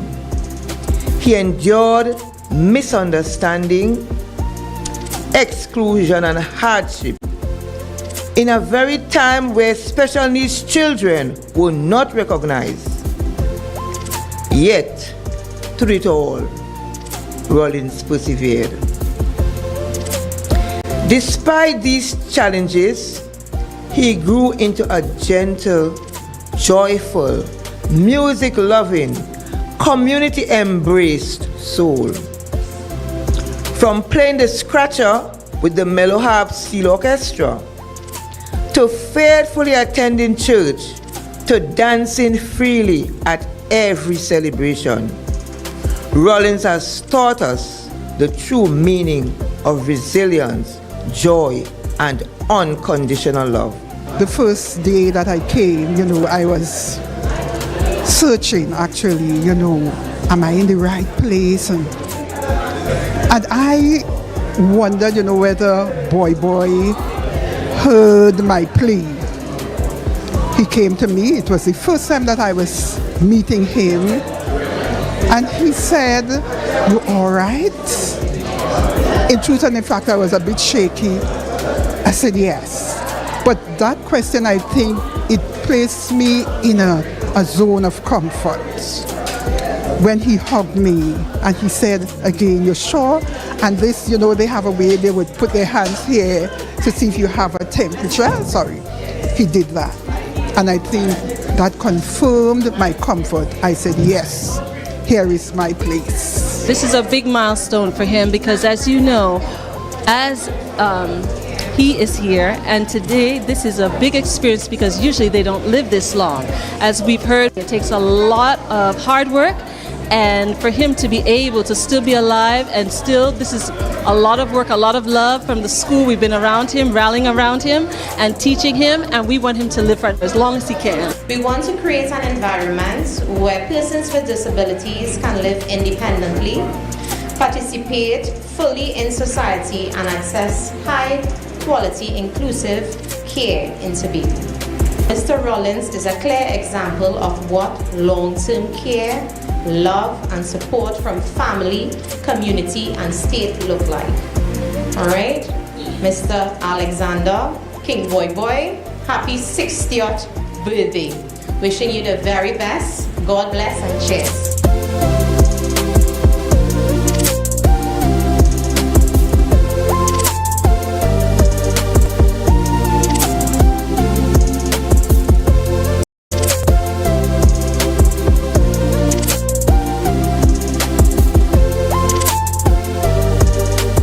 That was a production of the Department of Information, Office of the Chief Secretary, Tobago House of Assembly.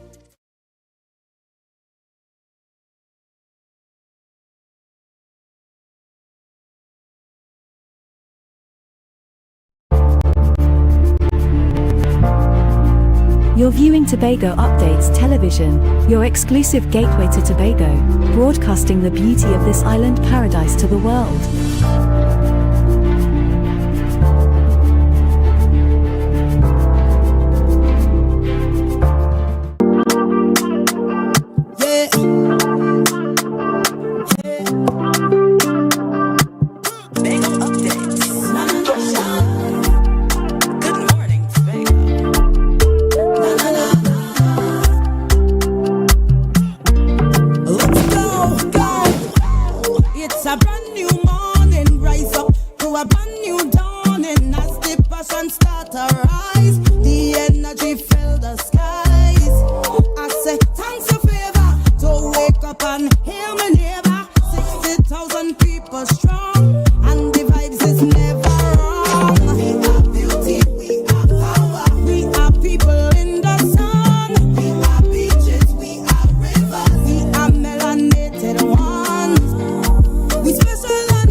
Melanated one.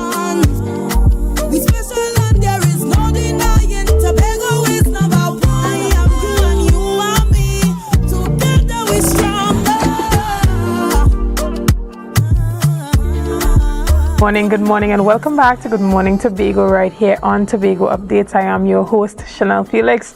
And guys, you know, whenever you see me sitting here, it's because we're about to have those conversations that you want to have while I ask those questions that you want asked. But before we get into this morning's interesting topics and conversations, let's have or news in 90 seconds. A staff member of the Scarborough General Hospital is in critical condition after an alleged altercation involving soldiers of the Trinidad and Tobago Defense Force following a major vehicle collision in Tobago. The injured man was identified as Kevon Lewis. According to accounts emerging after the incident, an altercation occurred at the scene shortly after the collision. Unconfirmed reports alleged that Lewis was beaten during the confrontation and sustained severe injuries.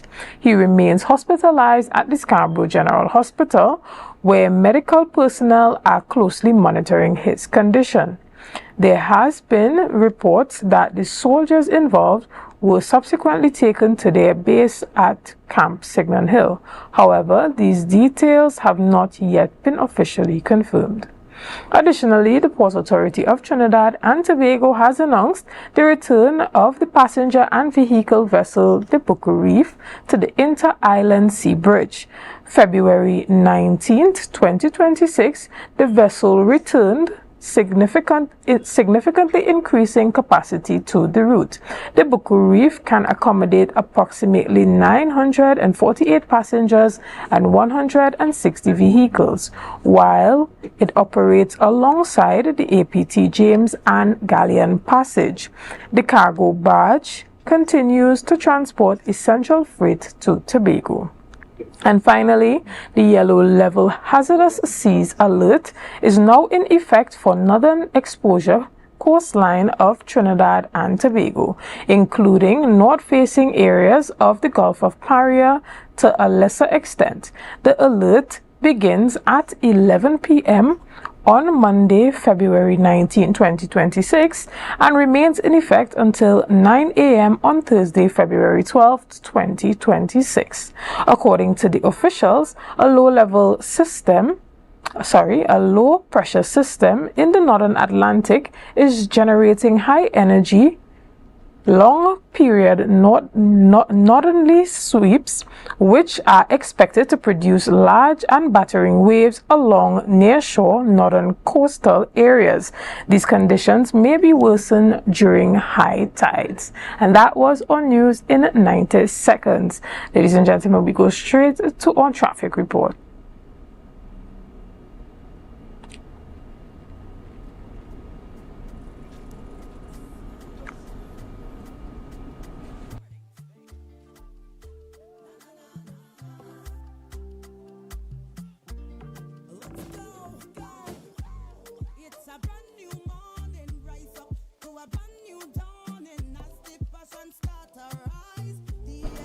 Right, so ladies and gentlemen, what you're seeing here is an overhead shot of the Shore Park area at the Scarborough Secondary School, and you see that there's a very slow movement of traffic on the back road there, that Lambo back road. And so we will take you a bit outwards to see what is happening on the highway as well. But usually at this time, you know, everyone is diverting towards that old road, as we call it, or the Lambo back road. And right now we're seeing a very slow movement of traffic heading east. If you're heading west, there's a smoother movement of traffic, but heading east, there's a bit of a pileup that's happening, which is usual for this time of the morning. And as we take you to what's happening on the highway, we see that there is a bit of a pileup that's happening at the usual spot between the Spring Garden traffic light going towards Bishop High School if you are heading east or heading into Scarborough. And there's also that a bit of traffic that's happening there. Very slow movement of the traffic this morning, a bit slower than usual, I must say. And so what you're seeing here is an overhead shot from the Spring Garden gas station area there, and we have a view of the traffic that's heading both east and west. And you know, usually, as I always say, during this time there's usually that backup of traffic from that Spring Garden traffic light straight up to Wilson Road traffic light, all the way going across there to the Bishop's High School walkover, right in front of the Pentecostal Light and Life School, heading straight up to the highway there. And so you can see, if you're heading into Scarborough right now, there's definitely some traffic happening there, which is, this morning, I can tell you, a lot slower than usual. We're going to take a quick break right here, and we'll be back after this. See you soon.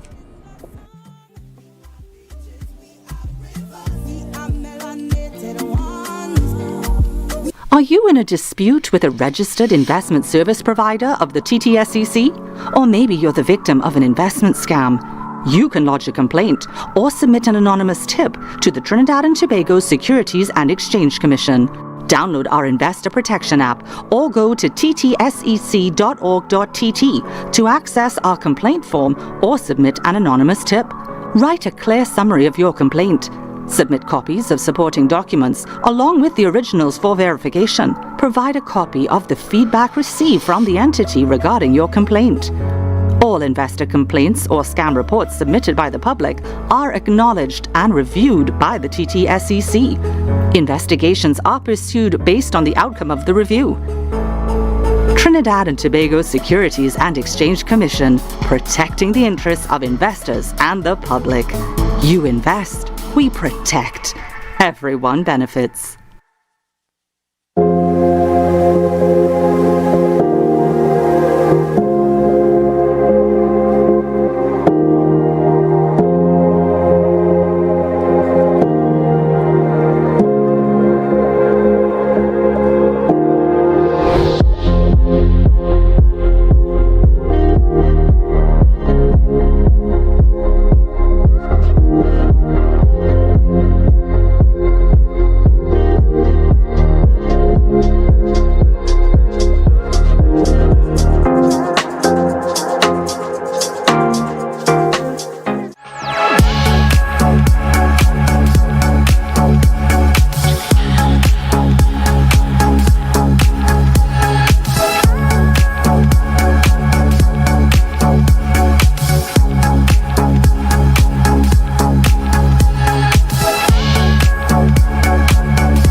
Good morning and welcome back to Good Morning Tobago right here on Tobago Updates. Ladies and gentlemen, we jump straight into our conversation this morning, and we are taking a look at what is happening in the region this morning. We're talking a bit about the Barbados elections that are happening very soon, and by very soon we are talking about the 11th of February, meaning tomorrow. This morning, to have that conversation with me, I have the privilege of speaking with Mr. Barry Wilkinson, who is the head of news and current affairs at Starcom Network Barbados. Good morning and welcome.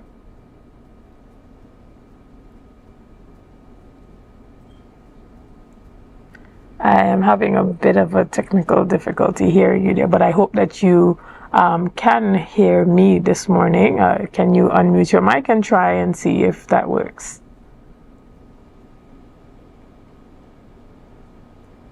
All right, there's a bit of a technical issue there, but this morning we will be chatting about the Barbados elections that are happening tomorrow.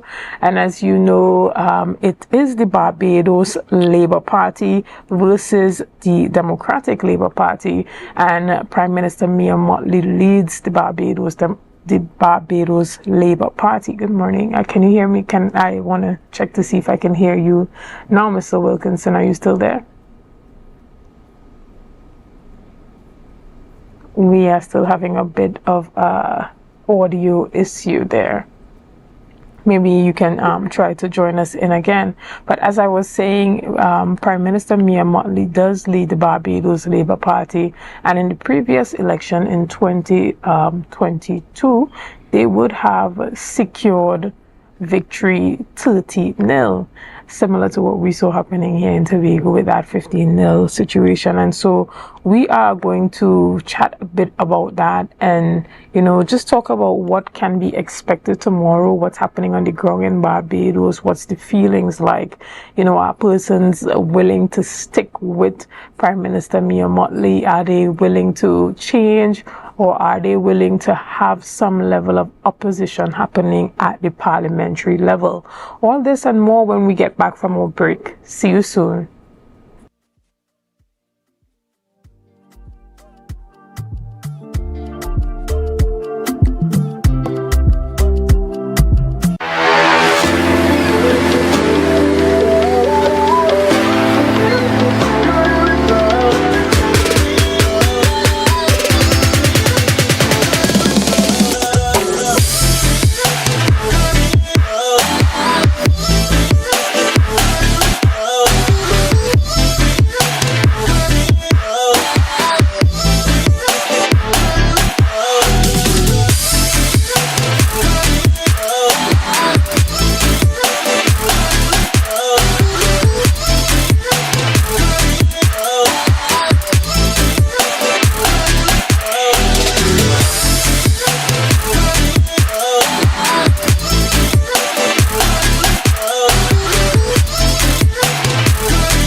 Goals, we've got them. At S&R Hair Fantasy, we provide a wide variety of quality hair, the latest hair accessories, adult toys, skin lightening products, female underwear, and much more under one roof. Check us out on Shelbourne Street in Plymouth or call us at 317-0808. We're open Monday through Saturday, 10 a.m. to 6 p.m. S&R Hair Fantasy, for queens who know exactly what they want. Are you in a dispute with a registered investment service provider of the TTSEC? Or maybe you're the victim of an investment scam? You can lodge a complaint or submit an anonymous tip to the Trinidad and Tobago Securities and Exchange Commission. Download our Investor Protection app or go to ttsec.org.tt to access our complaint form or submit an anonymous tip. Write a clear summary of your complaint. Submit copies of supporting documents along with the originals for verification. Provide a copy of the feedback received from the entity regarding your complaint. All investor complaints or scam reports submitted by the public are acknowledged and reviewed by the TTSEC. Investigations are pursued based on the outcome of the review. Trinidad and Tobago Securities and Exchange Commission, protecting the interests of investors and the public. You invest, we protect. Everyone benefits. Tobago. It's Carnival. The vibe. The event space, formerly known as Shade. Bottom Court Tobago. Said, let's celebrate Carnival. Bring your coolers every Friday and Saturday. Starting from Friday the 30th of January till Carnival week. And pay $50 at the door with your cooler all night. No ice, no chaser. Allow top DJ and artists passing through. Every Friday and Saturday to pre-book your cabanas. Call 369-6414 and 394-3612 or email iwamg@gmail.com. And this promotion is going on until Easter. Gates open at 9 p.m. It's rum, it's bacchanal. Bring your coolers and come. Been down this road before. All that left is rum and bacchanal. This is carnival.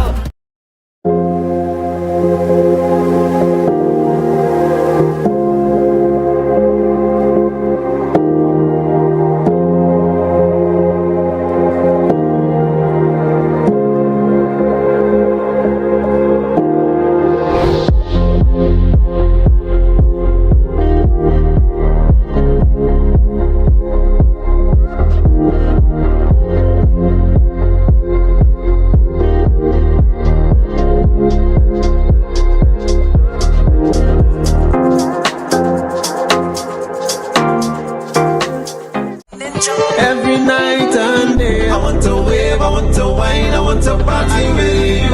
Party with you. I want to look it right, yeah. I want to wave, I want to wine, I want to party with you. Party with you. Party with you.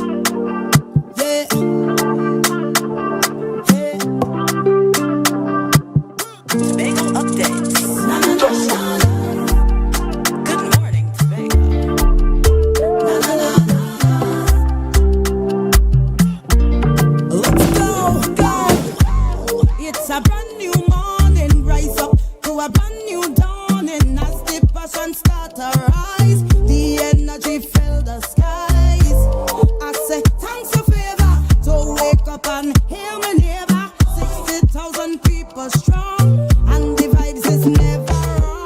Good morning and welcome back to Good Morning Tobago right here on Tobago Updates.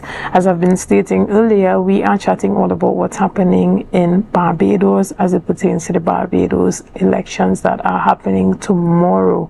And to have that conversation with me, I have the privilege of chatting virtually with Mr. Barry Wilkinson, who is the head of news and current affairs at Starcom Network in Barbados. Good morning and welcome. Hi, good morning. I really hope you're hearing me now. Yes, thank you so much. I'm happy to be hearing you. And, you know, we are just looking from outside. And as you know, Prime Minister Mia Mottley has been hailed as the Prime Minister of the Caribbean, not just Barbados' Prime Minister. Many persons are saying, you know, if you all don't want her, we'll take her.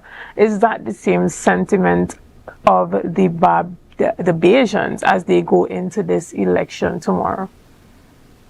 Well, to tell the truth, I mean, such a question always depends on who you ask that question to. So for accuracy, I don't know if I can answer that. But what I will tell you is that the last survey, which was done 2 weeks ago, continues to show that the ruling Barbados Labour Party does have a major advantage going into this election. And as a matter of fact, the surveys are predicting a possible clean sweep. That was prior to the election campaigning, which would have started right after that survey went out. Since then, you would have to say that some momentum has picked up for the opposition party, and even some momentum for some of the third and other parties who formed coalitions in this year's general election. But to be honest, to overcome 230 loves, 2018, the Barbados Labour Party won 30 love. In 2022, they won 30 love as well. And within the last 4 years, even if the survey is showing that they have lost some support, it will be a real big task for any party to overturn that, for the Barbados Labour Party to lose on this occasion. It would take a Herculean effort. And what are three of the big things that you think persons can look forward to in that election tomorrow? Do you think that any of the smaller parties or the coalitions or the independent players will make any headway, or is that the system of that two-party electoral system, similar to Trinidad and Tobago, deeply ingrained into the Barbados culture? Well, we have to go way back for a third party to have taken a seat in Barbados' electoral history. And the last election, they had no major impact at all. In this one, the impact they will probably have is that they will probably take away some of the votes from the Democratic Labour Party. I say that based on the fact that the third parties contain a lot of Democratic Labour Party supporters who left after there was a bit of a faction back in 2024. The party called the Friends of Democracy is a party that's based upon several members of the Democratic Labour Party who are the opposition. And that party might still have a personal base with a lot of the members who would have been working within the constituencies over the last 4 to 5 years and some even longer. It is anticipated that if there is going to be an impact on the third parties, they probably won't win a constituency, but they might eat away some of the votes from the opposition, which could hurt their chances of getting a seat and to be anyone to be a member of parliament for the Democratic Labour Party. It's perhaps not as serious with the BLP in terms of those third parties intruding on their votes, but the third parties' intervention will probably eat away the BLP's chances of getting in. Any seats. That's the prediction. Right. And when you look at some of the themes that could possibly be coming out tomorrow, it's been a little bit predictory, but are you seeing any themes of continuity, of change, persons wanting the current administration, the Barbados Labour Party, but wanting to see change within that party, or persons wanting to see overall change in the administration? Well, you can already alluded to the fact that they have that major support from some of the polls that were conducted. But do you think, although they are or may retain power, that the persons within Barbados are still calling for a level of change, specifically when it comes to things like the cost of living and crime and this VAT issue? Tell us a bit about that. The cost of living and crime have been the two major factors in this election. And it is not one that the ruling party has run from, I must tell you. They too have addressed the cost of living, and they have recognized that the cost of living and crime are two of the major issues that people are indeed looking to see how the new government will handle it, because it is felt that both have gotten out of line. There were some 49 murders or 50 in Barbados last year, which for such a small island is quite a large number. And this year already there've been 4 homicides. So that is something that people have been very concerned about, crime. Cost of living, yes, but that's an international issue, which many politicians here are reckoning that they have done a lot to try and curb that by having what they have called in the last budget a basket of goods, where they've zero-rated a number of critical items and made them zero-rated for value-added tax to try and curb that cost of living. But the inflation that continues to spread throughout the world has hurt Barbados, and it will really take a magic wand for whoever will become Prime Minister again on Thursday to overrule that. If they can contain it, is something that I think will win the hearts of many. But I doubt that is something that will happen anytime soon. Where momentum is concerned, last night the Barbados Labour Party actually had a young brother, I hope I could pronounce his name correctly. He actually made a special guest appearance in the middle of Carnival in Barbados on the stage for the Barbados Labour Party, and he broke the place down. The BLP's mantra, they have attracted a lot of young people. They've attracted a lot of young potential voters with more big concerts, and they've also had some picnics and so on. Whereas the Democratic Labour Party's approach has been going after the more conservative vote, those persons who have had voter apathy and have not voted in 2018 and 2022. They have tried to go after that vote to encourage an older demographic, whereas the BLP, led by me and Motley, they've gone after that very young, hip demographic, which they're trying to build a more solid base. And by bringing young brother last night, who had a sterling performance as usual, that was just like another signal, another show that this is the route that they're going. They like these concerts, they like these events, and they like those things to pick up momentum among the younger voters, which they want to come out to vote for them. Understood. And we are seeing that in 2022, the voter turnout was 42.97%. Are you expecting a higher or lower voter turnout based on the momentum that you're seeing building on the campaign trail? People saying, well, we already know the Barbados Labour Party is going to win, so we are not even going to worry to come out to vote? Or are persons coming out to solidify their support for the parties that they're supporting in this election? Yesterday we did a sample poll, and there's still great voter apathy, and there's still great higher level of indecision. Or indecision where voters don't know, look, am I going to vote for the B's, the D's, or am I not going to vote at all? So I still think that that level of voter apathy is going to be high, and I do not predict a high vote turnout, I must tell you. If there is a high vote turnout, you can expect that the Democratic Labour Party would have got those undecided voters and those persons who didn't vote in 2018, 2022 to come out and vote for them. But I just somehow doubt it based on how people on the ground are feeling about this particular election. They expect that the voter apathy is going to be even higher, and that could show a lower percentage level coming out to vote, which would indeed favor the ruling party if that was to happen.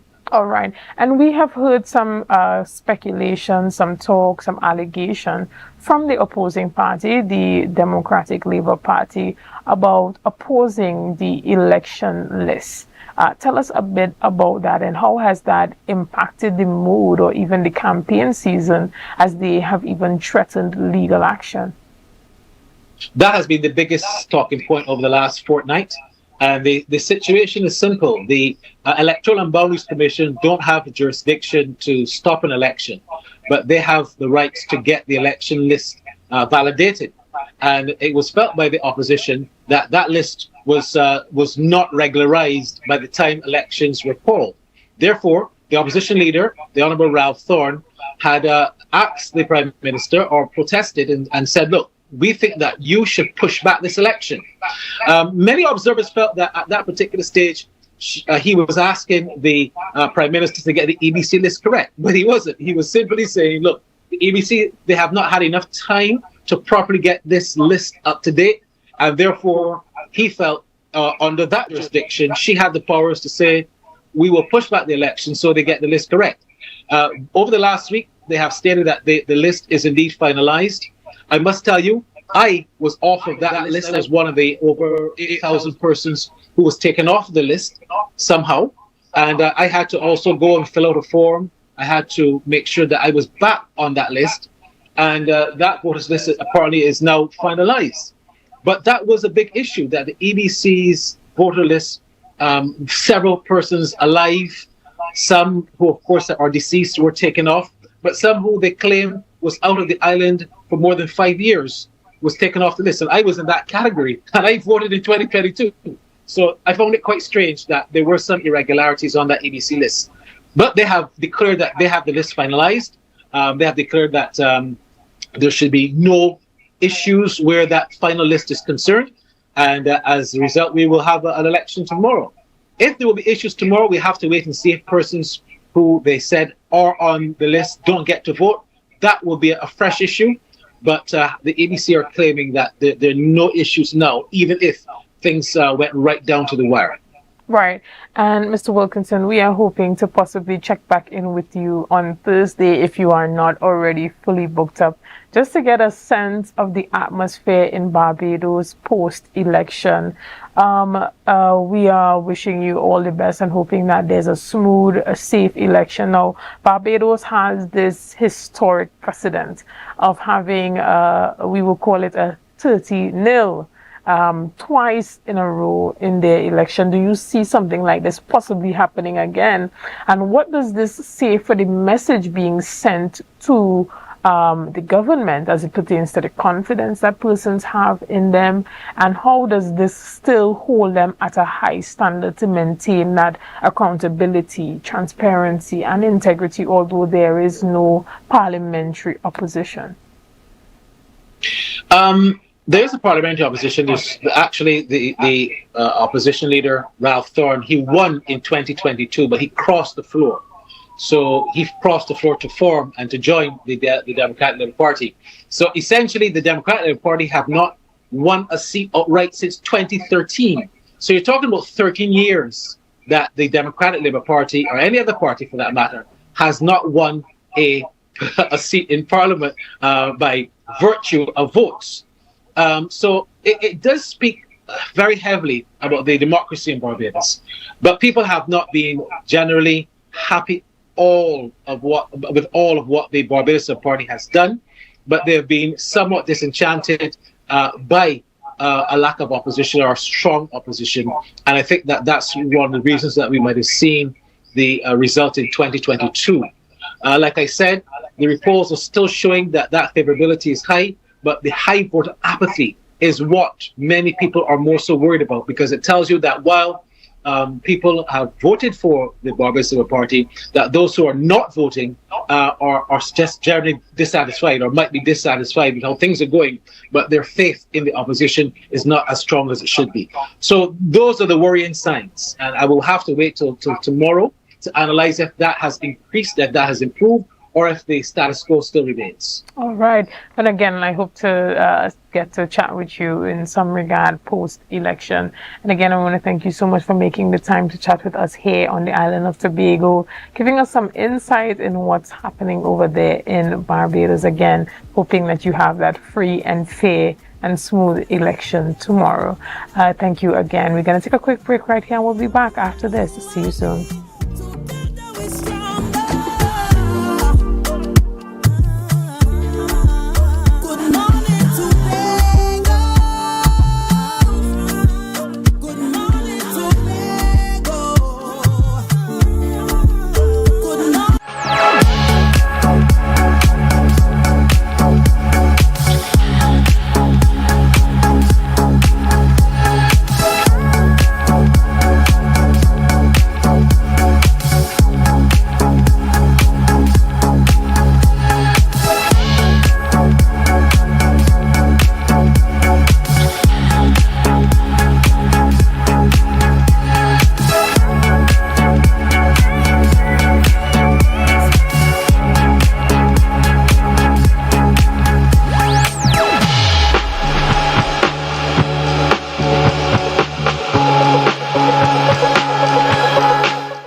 Good morning, and welcome back to Good Morning Tobago right here on Tobago Updates. Now you are seeing an overhead shot from the Claude Noel Highway at the Spring Garden traffic light there at the Orange Hill gas station.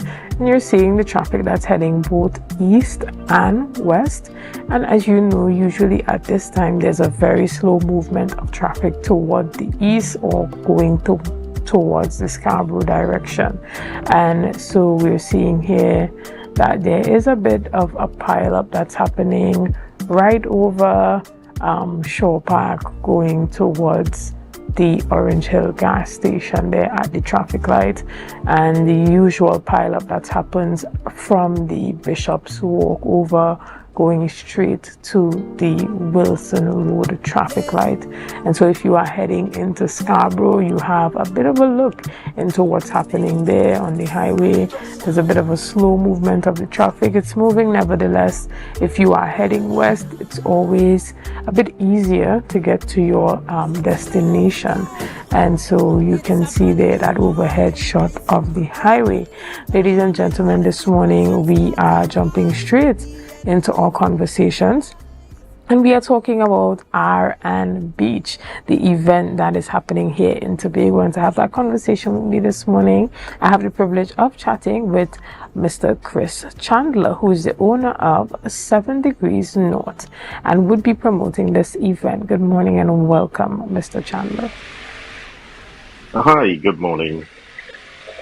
Good morning to you. This morning we're talking a bit about R&B Beach, the signature R&B event. Can you tell us a bit about that?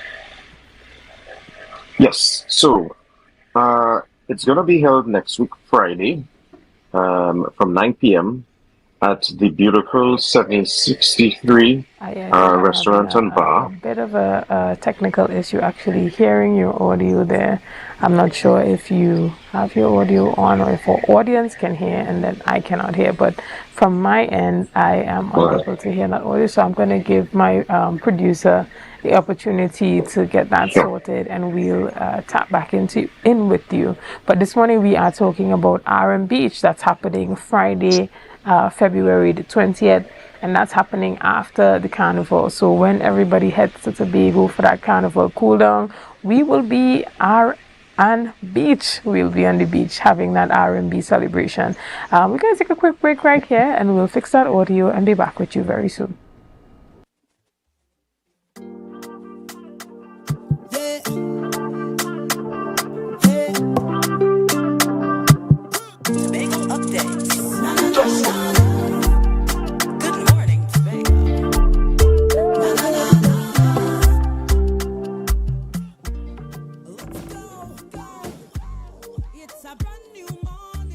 Welcome back.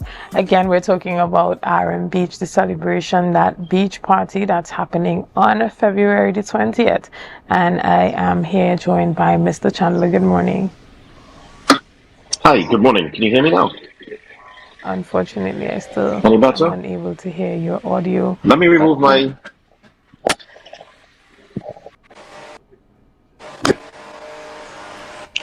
Yes, so we are talking about that celebration that's happening by 7 Degrees North, that nightclub that is in Buku on the main road there at the Buku Town Center. They are going to be hosting this R&B Beach event, and they usually host the R&B night, and so this is the beach edition of that. Mr. Chandler, I'm checking in with you again. Yes, can you hear me better now? Unfortunately not. Ladies and gentlemen, we're going to take a quick break right here, and we'll be back after this. See you soon.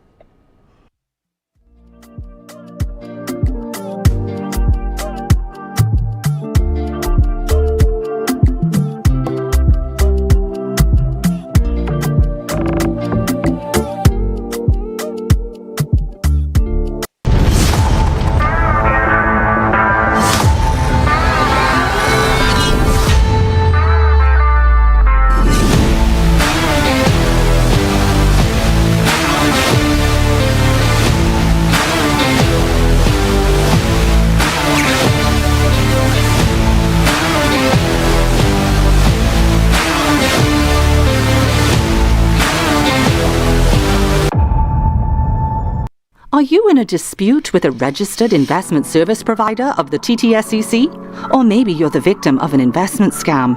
You can lodge a complaint or submit an anonymous tip to the Trinidad and Tobago Securities and Exchange Commission.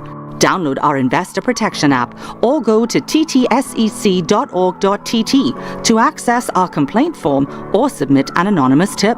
Write a clear summary of your complaint. Submit copies of supporting documents along with the originals for verification. Provide a copy of the feedback received from the entity regarding your complaint. All investor complaints or scam reports submitted by the public are acknowledged and reviewed by the TTSEC. Investigations are pursued based on the outcome of the review. Trinidad and Tobago Securities and Exchange Commission, protecting the interests of investors and the public. You invest, we protect. Everyone benefits.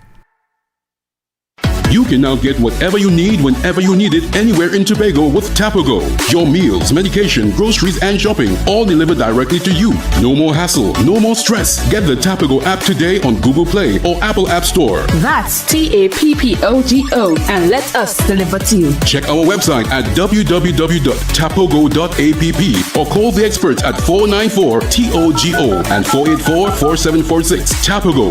Relax. We will get it to you. Tobago's at your service.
Hair goals, we've got them. At S&R Hair Fantasy, we provide a wide variety of quality hair, the latest hair accessories, adult toys, skin lightening products, female underwear, and much more under one roof. Check us out on Shelbourne Street in Plymouth or call us at 317-0808. We're open Monday through Saturday, 10 a.m. to 6 p.m. S&R Hair Fantasy for queens who know exactly what they want. Tobago. It's Carnival. The Vibe. The event space formerly known as Shade. For the Court Tobago. Said, let's celebrate Carnival. Bring your coolers every Friday and Saturday. Starting from Friday the 30th of January till Carnival week. And pay $50 at the door with your cooler all night. No ice, no chaser. Allowed. Top DJ and artists passing through. Every Friday and Saturday. To pre-book your cabanas. Call 369-6414 and 394-3612. Or email iwamg@gmail.com. And this promotion is going on until Easter. Gates open at 9 p.m. It's rum. It's bacchanal. Bring your coolers and come. Been down this road before. All that left is rum and bacchanal. This is carnival.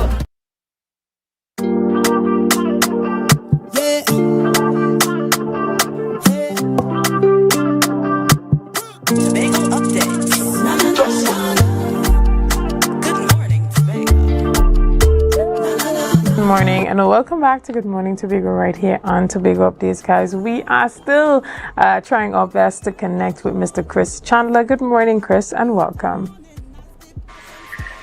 Hi, good morning. I hope you can hear me now. Yes, I can definitely hear you now. So we're talking a bit about R&B, and we know that you guys at 7 Degrees North usually have an R&B party, and so this one is the beach edition that's happening post-Carnival. We know post-Carnival everybody heads over to Tobago for that relaxation, to regroup and to decompress. And tell us a bit about this particular event that's happening on February the 20th. Right. So I like that we have events up and instead of party, because being an event, it's an experience. Every time that you come to one of our signature R&B events, we've done things like sushi, wines, and different giveaways. So it's always, about the experience for patrons when coming to our events. And this one is the first time we're actually going outdoors with R&B. And we decided to do something that is very Tobago-esque, something that encapsulates the essence of Tobago, choosing one of the most beautiful beaches, that is the Mount Irvin Bay Resort Beach at 1763. This is on the hotel's side. We're doing it kind of early, from 9 p.m. Usually we start from 10 and go a little later, but we're doing it kind of early. And this one promises to be even bigger and better because our DJ lineup is different each time. And this time around, we have DJ Elon Poppy, who's very popular and well liked in Tobago. We have Richard Trumpet and JoJo. We also have Akeem 5.0 and a few of our well liked and loved DJs as well. This event will have a lot of giveaways. We have Bermudas on board doing some hors d'oeuvres. We have Angus Stewart doing some cocktails. We have Yellowtail coming on board to do some wines. And a few others who have not committed, perhaps even Haagen-Dazs, doing some ice creams. So it promises to be an event like no other, being that R&B vibe. It's a mellow, cool vibe, for those who you finish with the revelry and you're ready to just cool down and enjoy a different genre, then this is the event for you. Let me just plug in quickly that we still have tickets available online at Island E Tickets. Our head of our committee, Mikhail Gardner, he can be reached at 741-2517. Also Prince Throne. And then we have physical tickets available at the Mount Irvin Bay Resort Hotel itself. So for those who haven't gotten their tickets, we have actually reached tier 2 tickets right now. Tickets have been moving very well. It's very popular. I must say, gentlemen, you're behind the 8 ball because the ladies' tickets have been selling out like hot bread. And we know that the ladies do like R&B. They do love the R&B. And being on the beach, I want to encourage the gents to still grab their tickets because from looking at the statistics, you can see that the majority of the tickets have been purchased by ladies, which augurs well for the event because, wherever the ladies go, the guys will follow. All right, and I look forward to the event. And this event is not specific to couples or singles. It's for everyone. Usually when people think about R&B, they think about a couple event, but it's definitely just slowing down a bit after the carnival season and having that time to come out and sing from the top of your lungs. Tell us a bit about the situation there as it pertains to the bar. Would there be food on sale? What can persons really look forward to in terms of what is being offered at the actual event outside of the DJs, outside of the music? Great question. So yes, 1763 will have their fully stocked bar. So you can get an array of drinks, whether you are into cocktails, if you're into wines, you're into champagnes, Prosecco, or just your regular mixed drinks, your Campari, your puncheon, right? There's a fully stocked bar at 1763 with a myriad of drinks. So anything that you could possibly think of, they're going to have. Food-wise, we're going to invite 2 concessionary stands to be set up for the food. So you will have that available. And then 7 Degrees is known for its hookah stations. So there will be a hookah station or perhaps maybe even 2. So for those who are into that as a mode of relaxation, that will also be available as an amenity.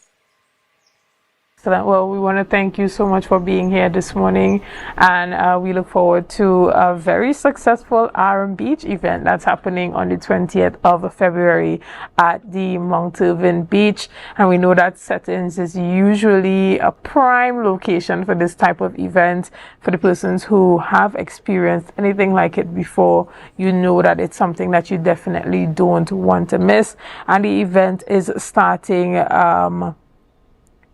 promptly at 9 p.m. and will be going up until 2 a.m. Yes. And so you don't want to miss the best parts of it by being late. So you want to come there early, and as he indicated earlier, get your tickets now. You don't want to wait too late to get tickets. They're already on tier 2 tickets, so you want to get on the inside of that right now. Finally, Chris, is there anything that you want to say to us or to the people before we leave off this morning? I just want to say thank you so much to you guys for having me this morning and allowing us the opportunity to expand the reach. And I want to encourage those in Tobago who haven't gotten their tickets as yet to do get their tickets, because these events are geared towards giving the Tobago patrons who indulge in parties, and not just parties and events, but different types of events, getting that experience, that premier experience. And we're all about the premier experience. And so I just want to encourage those who have not gotten their tickets to do so. As I said, Island tickets, very easy. They accept debit cards now, so there's no difficulty. If you actually want a physical ticket in your hand, you can go to Mount Irvin Hotel Resort, or again, Mikhail. All right, and then you could follow us at 7 Degrees North TT and IG. Very easy, 7 Degrees North TT and IG. So thank you again for having me, and I look forward to seeing you guys at the event as well. And we will definitely be there to support. Ladies and gentlemen, we want to thank you so much for being a part of this morning's discussions. We want to thank you for your likes, your shares, and your comments, and all that you have been doing to make Tobago Updates the #1 broadcaster here on the island of Tobago. And again, we want to say to you, definitely want to come out and support RM Beach. That's happening on February the 20th at the Mount Irvin Beach. So you want to definitely be a part of that. Have a great day, guys, and see you soon. The energy fill the skies.